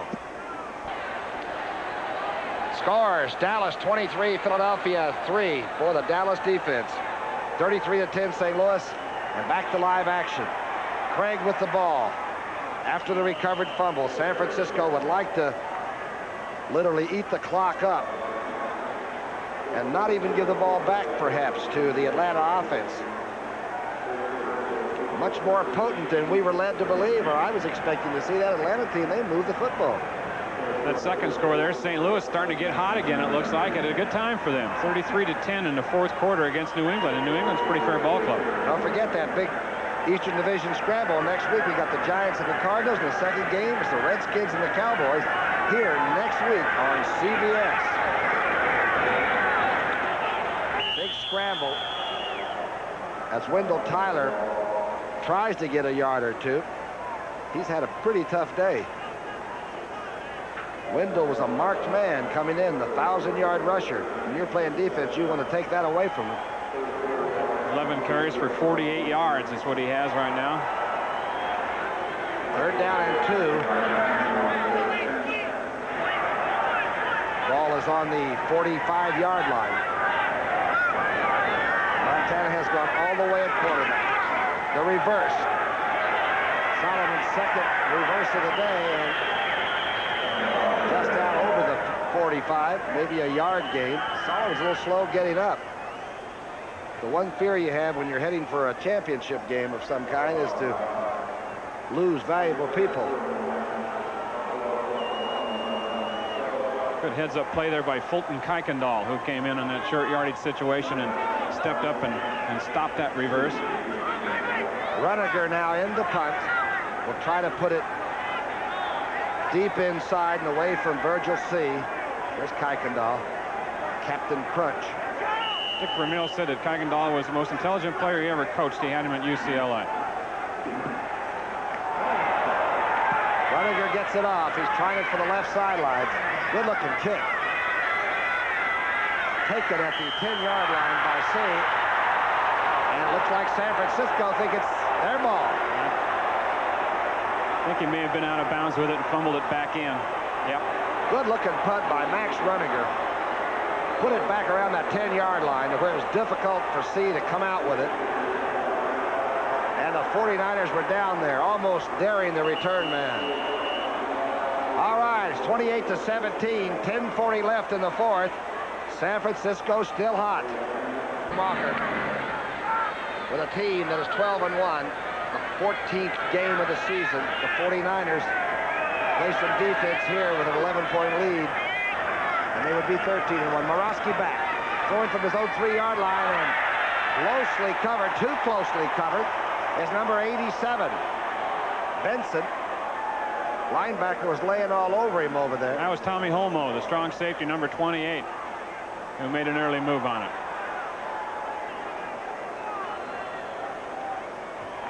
They'll move the sticks not too far in yardage, but the first down will. Pass interference. Defense. Number 28. First down. Final foul. Holmoe. Making the start, as we said today, and playing for Carlton Williamson, who's banged up a little bit, but Carlton will more than likely be back next week. As I said, if they win this ball game today, they'll start resting some people. Get Ronnie Lott back? How soon do you think? Well, they think that he might come back and suit up next week. I don't know whether they'd play him or not, because they can take some time with him. If you suit him up, you're going to have to play him because you can't keep him on the bench. That's right. Orlowski back. He's being rushed. He somehow gets it out. It's intercepted. A great interception and run back to the 10-yard line by Keena Turner. And I don't know how he kept his eyes on the ball. It came right over the head, and he still caught it. He can play. And Stuckey may have forced that interception. Now, you know what? This play just really kind of doubly points out the athletic ability of Keena Turner. He made a good catch on the interception on the ball, but watch what he does after the interception. He goes to the ground, and he's back up like he's a rubber ball. I mean, he stays on the ground, just not even a count, perhaps. Look at the catch. Look at that catch. Now watch this. I mean, he's not down there. That's impossible to get up that fast. The receivers would love to have that catch. His fourth interception. I'm talking about Keena Turner, who's probably going to be in Hawaii for the Pro Bowl game this year. Well, when you're that quick, Oh. boy. What a catch. Good pressure put on by Stuckey and company. Another interception.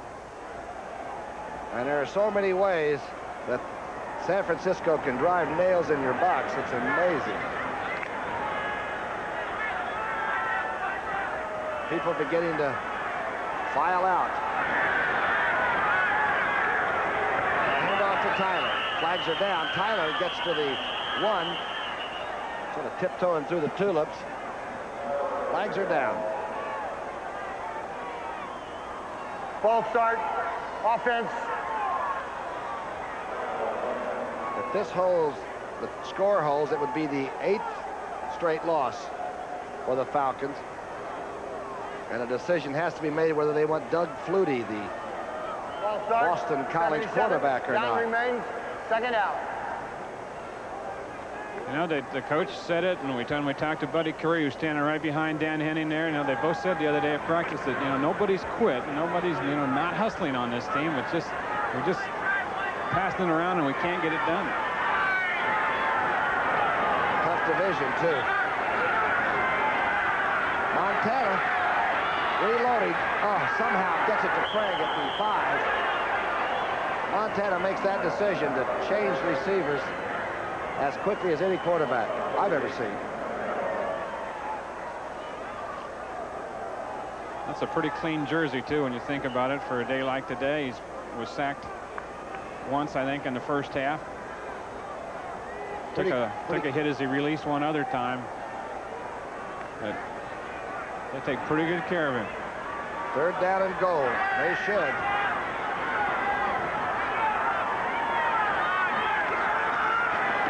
Straight ahead handoff. Touchdown.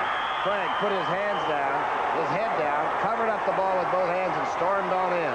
Good job by Fred Quill in the center, and Randy Cross, the right guard over there. Let's look at the surge of that offensive line in the white. They just moved people off the football that time, and Craig had a tunnel to go through. Another look at it right here. Quillen's the center. He comes out and gets a block on Kuykendall, or a seal off, and goes down on Case. Cross and Fahnhorst over there. Just good job all the way around. 7th rushing touchdown for the former Nebraska Cornhusker. Wersching's kick looks good. How quickly that small margin was made. 35-17, San Francisco. But your problem with that headset, it looks like. He's some organizer, isn't he? Yep. And he's got, looks like the home field advantage locked up with this lead. Taking hold. Wersching's kickoff taken by Kenny Johnson, still on his feet. Kenny Johnson hasn't quit playing, has he? Don't forget, NFL football next Saturday on CBS. The Minnesota Vikings meet these NFC Western Division champions, the San Francisco 49ers. Good luck to the Vikings. It all starts with the NFL today at 12:30 Pacific time. The 49ers and the Vikings next Saturday on CBS. How would you like to call somebody you know that plays with the Vikings and say, guess what I saw today? The team you're going to play next Saturday on national television. Because this club has no mercy either, which is the way a football team should operate. They dissect you. First and 10 on the 29-yard line. Morosky all the way at quarterback, has his arm hit. Ball bounces in. And you know, the junior varsity isn't bad. The team like this, if you put somebody in that hasn't played, they're so hungry that they'll end up making something happen. Well, that's the truth, and you'll see a lot of that. As we mentioned, Walsh said that should they win today, next week they'll more than likely go to the subs. There's no reason not to. They said that they're certainly not going to let teams push them around the field and not try to win, but they are going to spot some people and try to protect against key injuries. By the way, Norm Hecker, the coach for Walsh on the sidelines, was the first coach of this franchise back in '66 and '67. A completed pass to Alfred Jackson. Norm Hecker at that time was with the Lombardi Green Bay Packers, and he came down here the first 2 years. The player allotment was only 42, and the group that other teams gave away to Atlanta in those days could have run a pirate ship. That was some collection of people that came down here, started this franchise. Jackson, a smart move, making a turn with just enough room for the first down. McLemore securing there. 11 catches now, 193 yards for Alfred Jackson. That's got to be his career day. We'll look that up. That may be getting close to an Atlanta record too, but Wallace Francis had some good days here. So did Jenkins. Overthrowing Stacey Bailey, who was covered by, you know, whom I'm speaking of, number 21, Eric Wright. They might as well go out and have dinner and go to the airport together. They've been joined at the hip since they went solo early in the game. Yeah, Chris Collinsworth, after the Cincinnati game, said if Eric Wright played in the AFC, I'd vote for him for the Pro Bowl squad, and they got some pretty good cornerbacks over there in that AFC, and particularly even on a team, just one team, the Raiders. So he's getting the accolades that he deserves now. Second down and 10. The yardage record for Atlanta is 190 yards by Kenny Burrow. Well, unofficially, it's by the boards, because unofficially, Jackson has 193. Kenny Burrow was here, of course, in the early 70s. Norm Van Brocklin was the coach. They had some wild defensive ball clubs down here. Claude Humphrey and Zook. Remember the crazy Zooker they called him? Happy Zooker or whatever. 1 moment, please. But they never could quite win the division and get into the playoff situation. And in 1980, they had 12-4 during the regular season and stormed in, and for 3 quarters just took Dallas apart. And then they lost that game. 30-second clock malfunction. We ask the electric clock operator, please put 15 seconds back on the clock. 15 seconds, please. Jim Tunney properly has 15 seconds put back on there. Van Henning in his second year. And this will test your mettle. And the program staggers for you right in the middle of it. Scores of other games: Tampa Bay losing to the Packers 20-14. That's in the 4th. Denver and Kansas City 13-all. No matter how each team is going, Kansas City plays Denver as tough as anybody in that division. Cincinnati and Cleveland 17-all. They're in overtime. Yeah, Cleveland had an early lead in that one. Cincinnati came back. Pittsburgh, Houston, same division, same score, 20-20. At least they're tied. Chuck Noll has never been named Coach of the Year. I find that one of the most incredible statistic. Dallas 23, Philadelphia 10. Eagles haven't even gotten a touchdown until this 4th quarter action. 33-10, St. Louis over New England. The Giants and the Jets, it's 20-10 in the 4th. Both teams playing down in the Meadowlands, where the coot used to nest in the spring. We're not so sure what the... it has been raining hard some of the time, so maybe the clock got wet. Look at that. We got... Yeah. This score will be 200 and something to 3. That's a new CBS program. It's an extended 60 minutes. Called 2 hours and a half, right? There we go. 7 minutes, 42 seconds is correct. Reset 30-second clock. Jim Tunney, the motivational speaker. Have you ever heard him speak? He gives, you feel like going out and enlisting you after he talked to you for 12 minutes. Second down and 10 on the 40. Atlanta now down by 18 points. Riggs straight ahead. He certainly can be proud of the afternoon. He has gained respect for the 49ers in both games. He had 131 in the first game. I think he can be proud of his entire year. Remember when we talked to him yesterday, we said, Gerald, I know it hasn't been a good year for the team, but you got to feel good about what you've done. And he said, yeah, he says, I do. The numbers are fine. He said, but more importantly, I think I've progressed as a player and gotten a lot better. That'll set me up for the future. 30 carries, 137 yards, and a touchdown. That's an afternoon's work, isn't it? Morosky going to have to run it now. He's pretty close to the line of scrimmage. Unloads it into the outfield grass. Dwayne Board was pursuing the quarterback.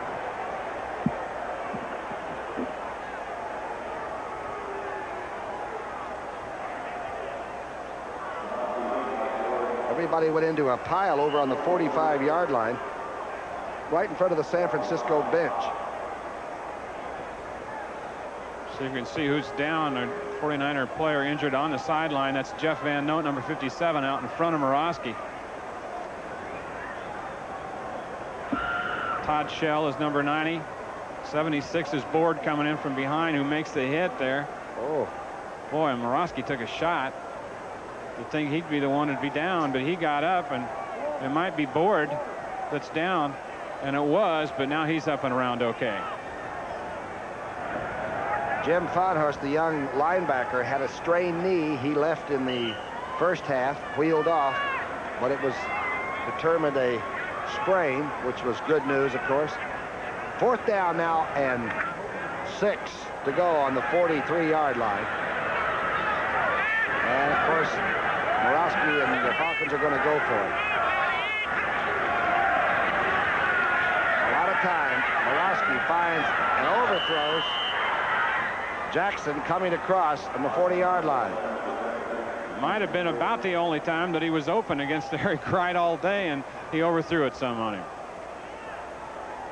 In the month of December, CBS Sports coverage of NCAA basketball will feature the nation's top teams. Next Saturday, Nevada, Las Vegas will head east for a showdown with defending national champions Georgetown. In 2 weeks, you'll see Georgetown host the second-ranked team from DePaul. December 22nd from Madison Square Garden, it'll be UCLA taking on third-ranked St. John's.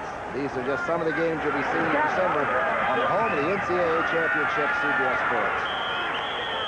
Wendell Tyler in a hurry to the 36-yard line of Atlanta.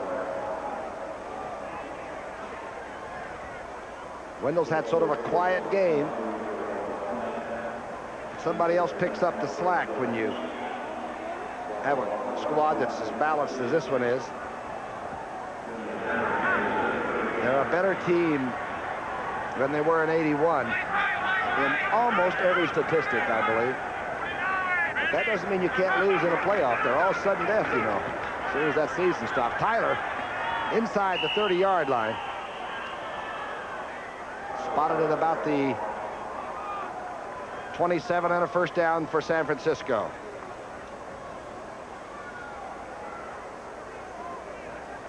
Speaking of, 81 they averaged 114 yards rushing. 157 they're averaging this year between Craig and Tyler.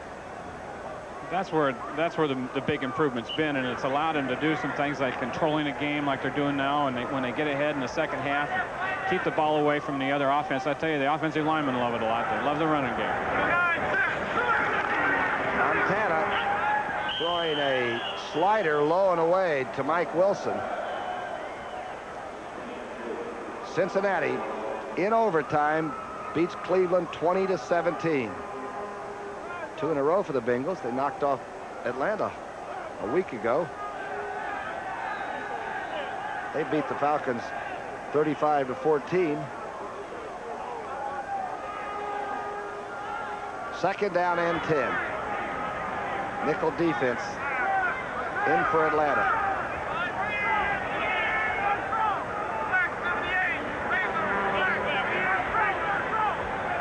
Montana still in at quarterback.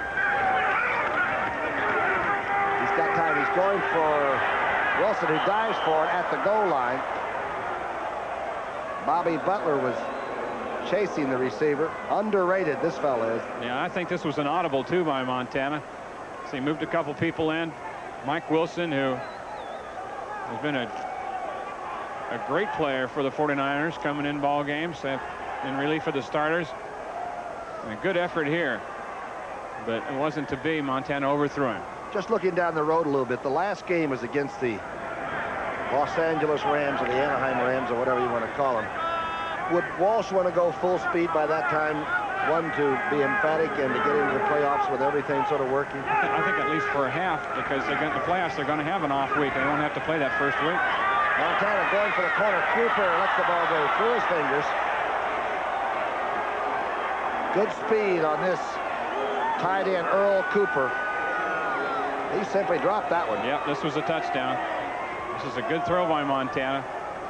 The Falcons up faking a blitz and didn't come with it. And they gave him all kinds of protection.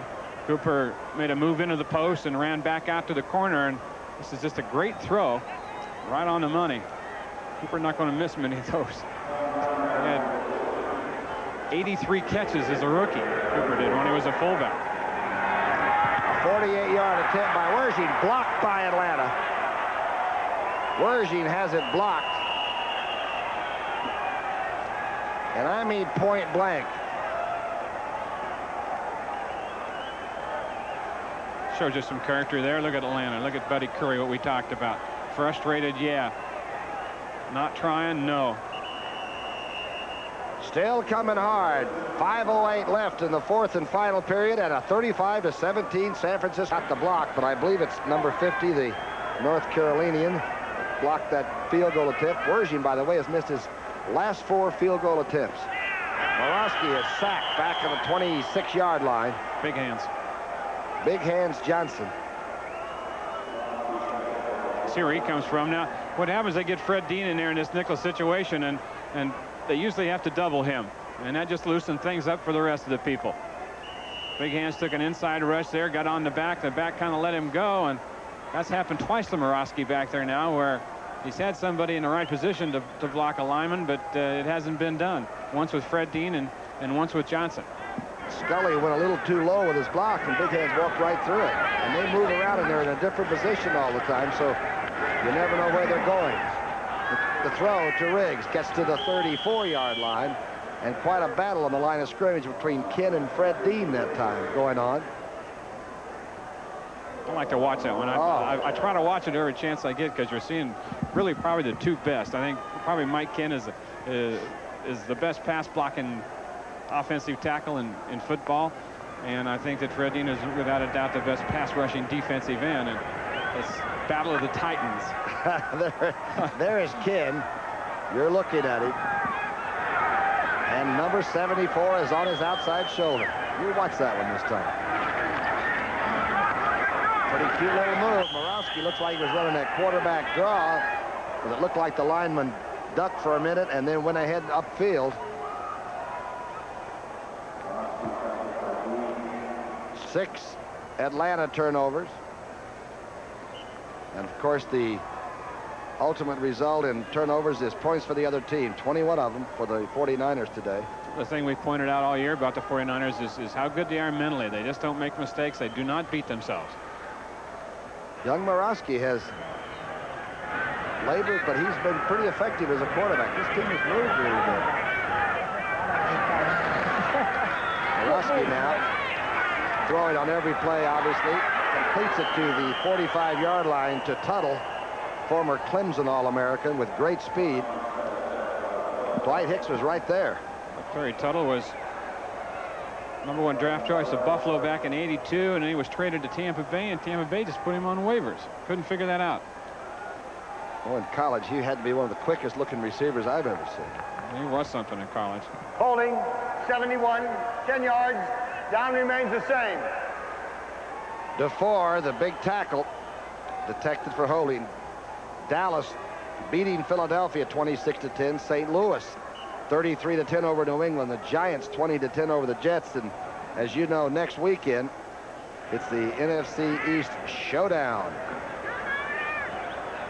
Because you got Washington and Dallas, New York and St. Louis. That's about as good a matchup as you can have. Philadelphia goes or entertains New England, I believe. So don't forget, next Sunday, the doubleheader. All starts with the NFL today, and then the Giants in St. Louis, and Cowboys at Indians. Washington against Dallas. Yeah, it's going to take shape a little bit next weekend. NFC East stayed with each other today, but that won't be the case after next Sunday. First playoff game will be the 23rd of December. That would be the wild card matchup. Bill Walsh made a special effort of making sure that we understood that they would not play the Rams in a team in their same division. The Rams would cross over and play somebody in the East or Central. Tonight on CBS, 60 Minutes. Always one of the top shows for everybody in the country. Kenny and Dolly. That's Kenny who and Kenny Dolly Rogers and Dolly Parton. Christmas to remember. I'll take their word for that. I should say so. And of course, Circus of the Stars, where all the stars and celebrities get on elephants and swallow fire, do all kinds of interesting things. Tonight on CBS. One timeout left for Atlanta. Well, the people that paid their money are staying right here. Either that or they rode with somebody who works here. That clock has been over 3 minutes for about 20 minutes. Giacomo back to punt on 4th and 19. Will he kick it? Kicked it. It's an end-over-end job, bouncing at the 35 and out of bounds on the 27-yard line.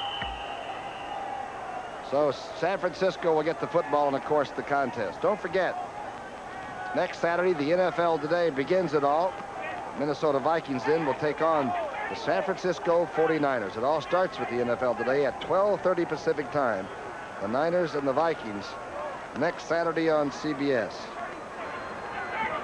Well, Minnesota's got a tough schedule, too. They have played everybody that was bushy-tailed in football. It seems to me like every time I see them, they're tangling with one of the league's best.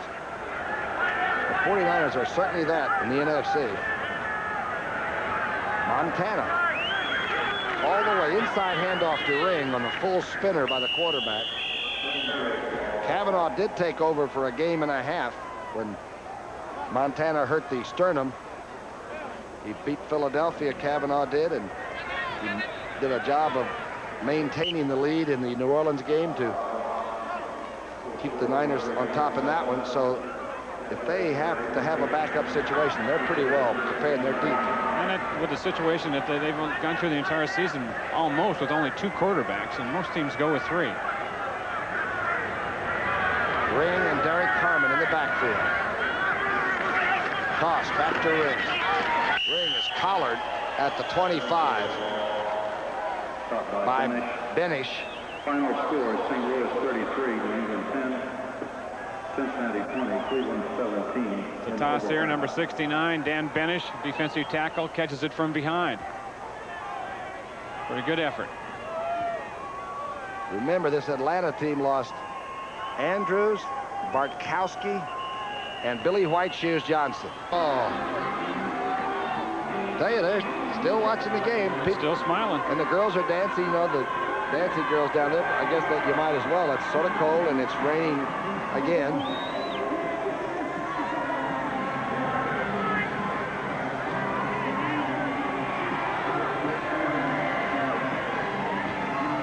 rock concert going down here.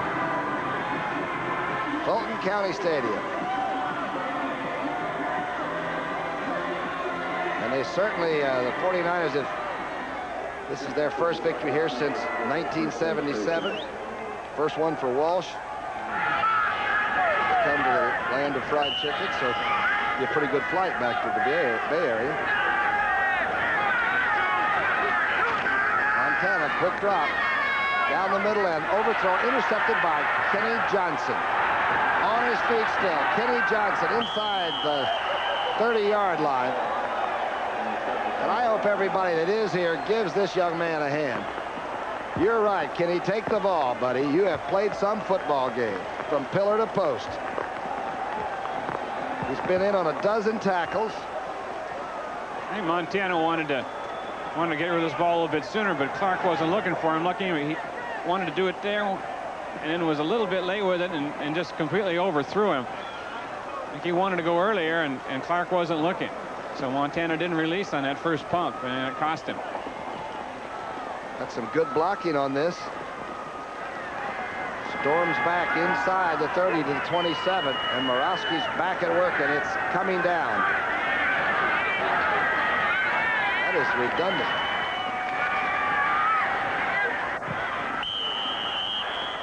Ball slid on through at the 19. That was Virgil C. This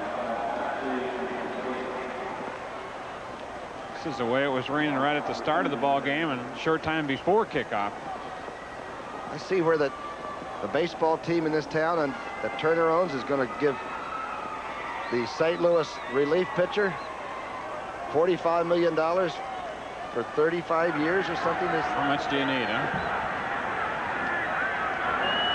You better never lose a game. What's his name? Bruce Sutter. Yeah, Bruce Sutter, the forkball specialist. That's just a lot of money, you know. When people started in Ethiopia, I don't quite understand some of those things, I guess.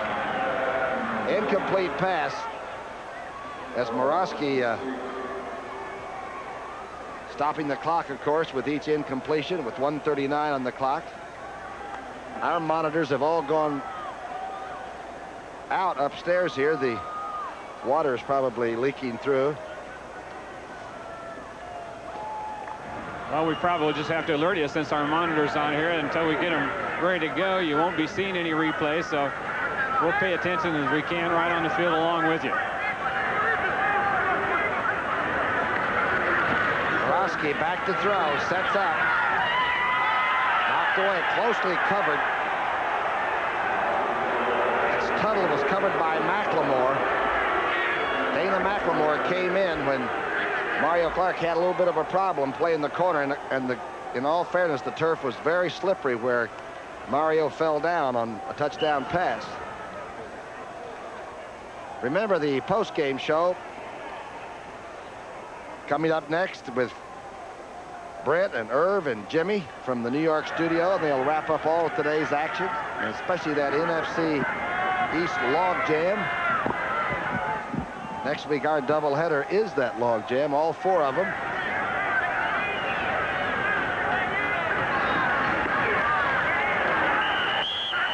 Back at the 31, Kane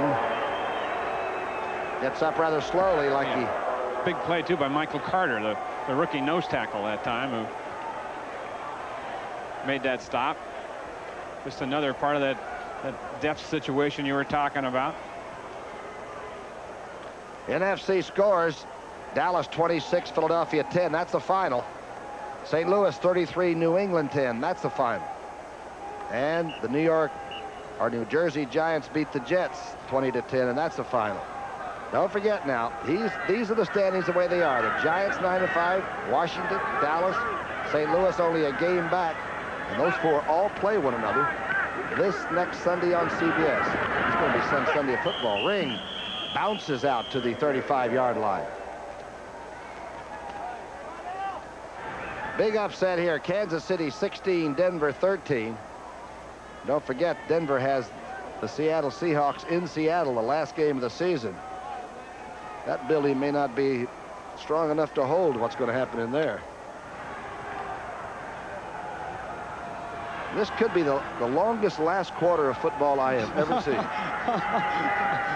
That's Rankin in there.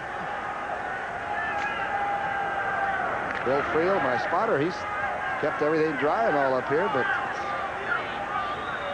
it's been sort of a long fourth quarter. 35-17. Too many turnovers and too much San Francisco offense, defense, special teams, etc., etc. That's Derek Harmon getting the call there. It's going to be short of the first down.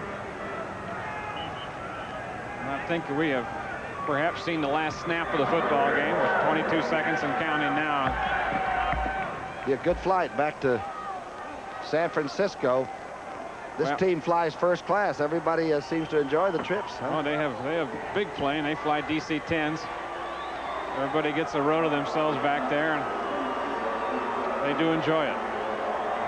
The quarterback that went all the way today, Joe Montana,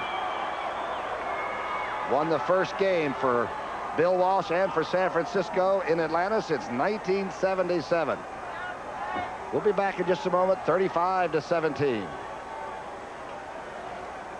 With Wayne Walker. We're back again. Final score was San Francisco 35, Atlanta 17 in the rain here in Atlanta, Georgia. And it was probably a closer game than that score indicates, but when I really think about it, the turnovers absolutely turned into points, and it probably was just about indicative of the way San Francisco handled them. I think it was. I don't think there was any time that the 49ers weren't in control of the ball game. Atlanta came back a couple times to make a game out of it, then would hurt themselves with a turnover, and as you said, that was the difference in the game.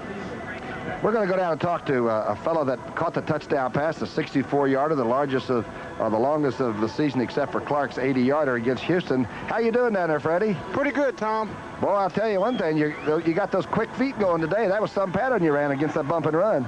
Well, thank you. I ran a post pattern, and Joe found me, and he laid it up for me, and I ran under it and kept running. Fred, we were anticipating that looked like it might have been an audible by Joe, was it? It was. And what did he have called in the huddle? Do you remember? It was a running play. I think it was 18 Bob, and he audible because they were in blitz coverage. 18 Bob's your sweep, right? Right. And then he saw the safeties up there. And did you go to the post because there was a safety blitz and it was open in the middle, or is that just the way that the play is drawn? Did you have to make the adjustment by side, or is that the way the play is drawn up? It was a design play like that. Fred, that's the second time in 2 weeks that you scored on a touchdown that he's audibleized on, right? Well, that is true. I ran a slant last week, and today we caught him in blitz again, and I ran a post today. I think you're going to have to buy him dinner. Well, right. Freddie, what kind of a team is this? Obviously, you were there when you won the Super Bowl. What kind of a football team do you guys consider yourself compared to the one back in those days? Well, I think we have a real fine football team. We go out and work hard, and when we need to get the job done, we find a way to get it done, whether passing or running, or the defense comes through for us. And it's just a team that really believe in itself, and we work hard. Does it amaze you too, though? Because every time I see you fellas, you do it and effectively like you did today, but you do it a different way every time. And we've watched it now the 9th game, and I'm really impressed with the whole squad. I mean, all 49 plus the coaching staff. You guys, it's one of the best team functions that I've seen. Well, thank you. We go out and work hard, and like I said earlier, we believe in ourselves, and we will try to find a way to win. Fred, let me ask you one more question here if I can. On a day like today with it wet and fairly cold out there, did you guys wear any special gloves? I know that I saw a DC Dwight Clark with some gloves on. How about yourself? Well, I had the black scuba gloves on too, and the black shoes. They work pretty well? Yeah. Same old Freddie Solomon, which is the good news, huh? Congratulations, Freddie. Thank you. Okay, we'll be back in just a moment. San Francisco laid it on them in the rain in Atlanta, 35-17.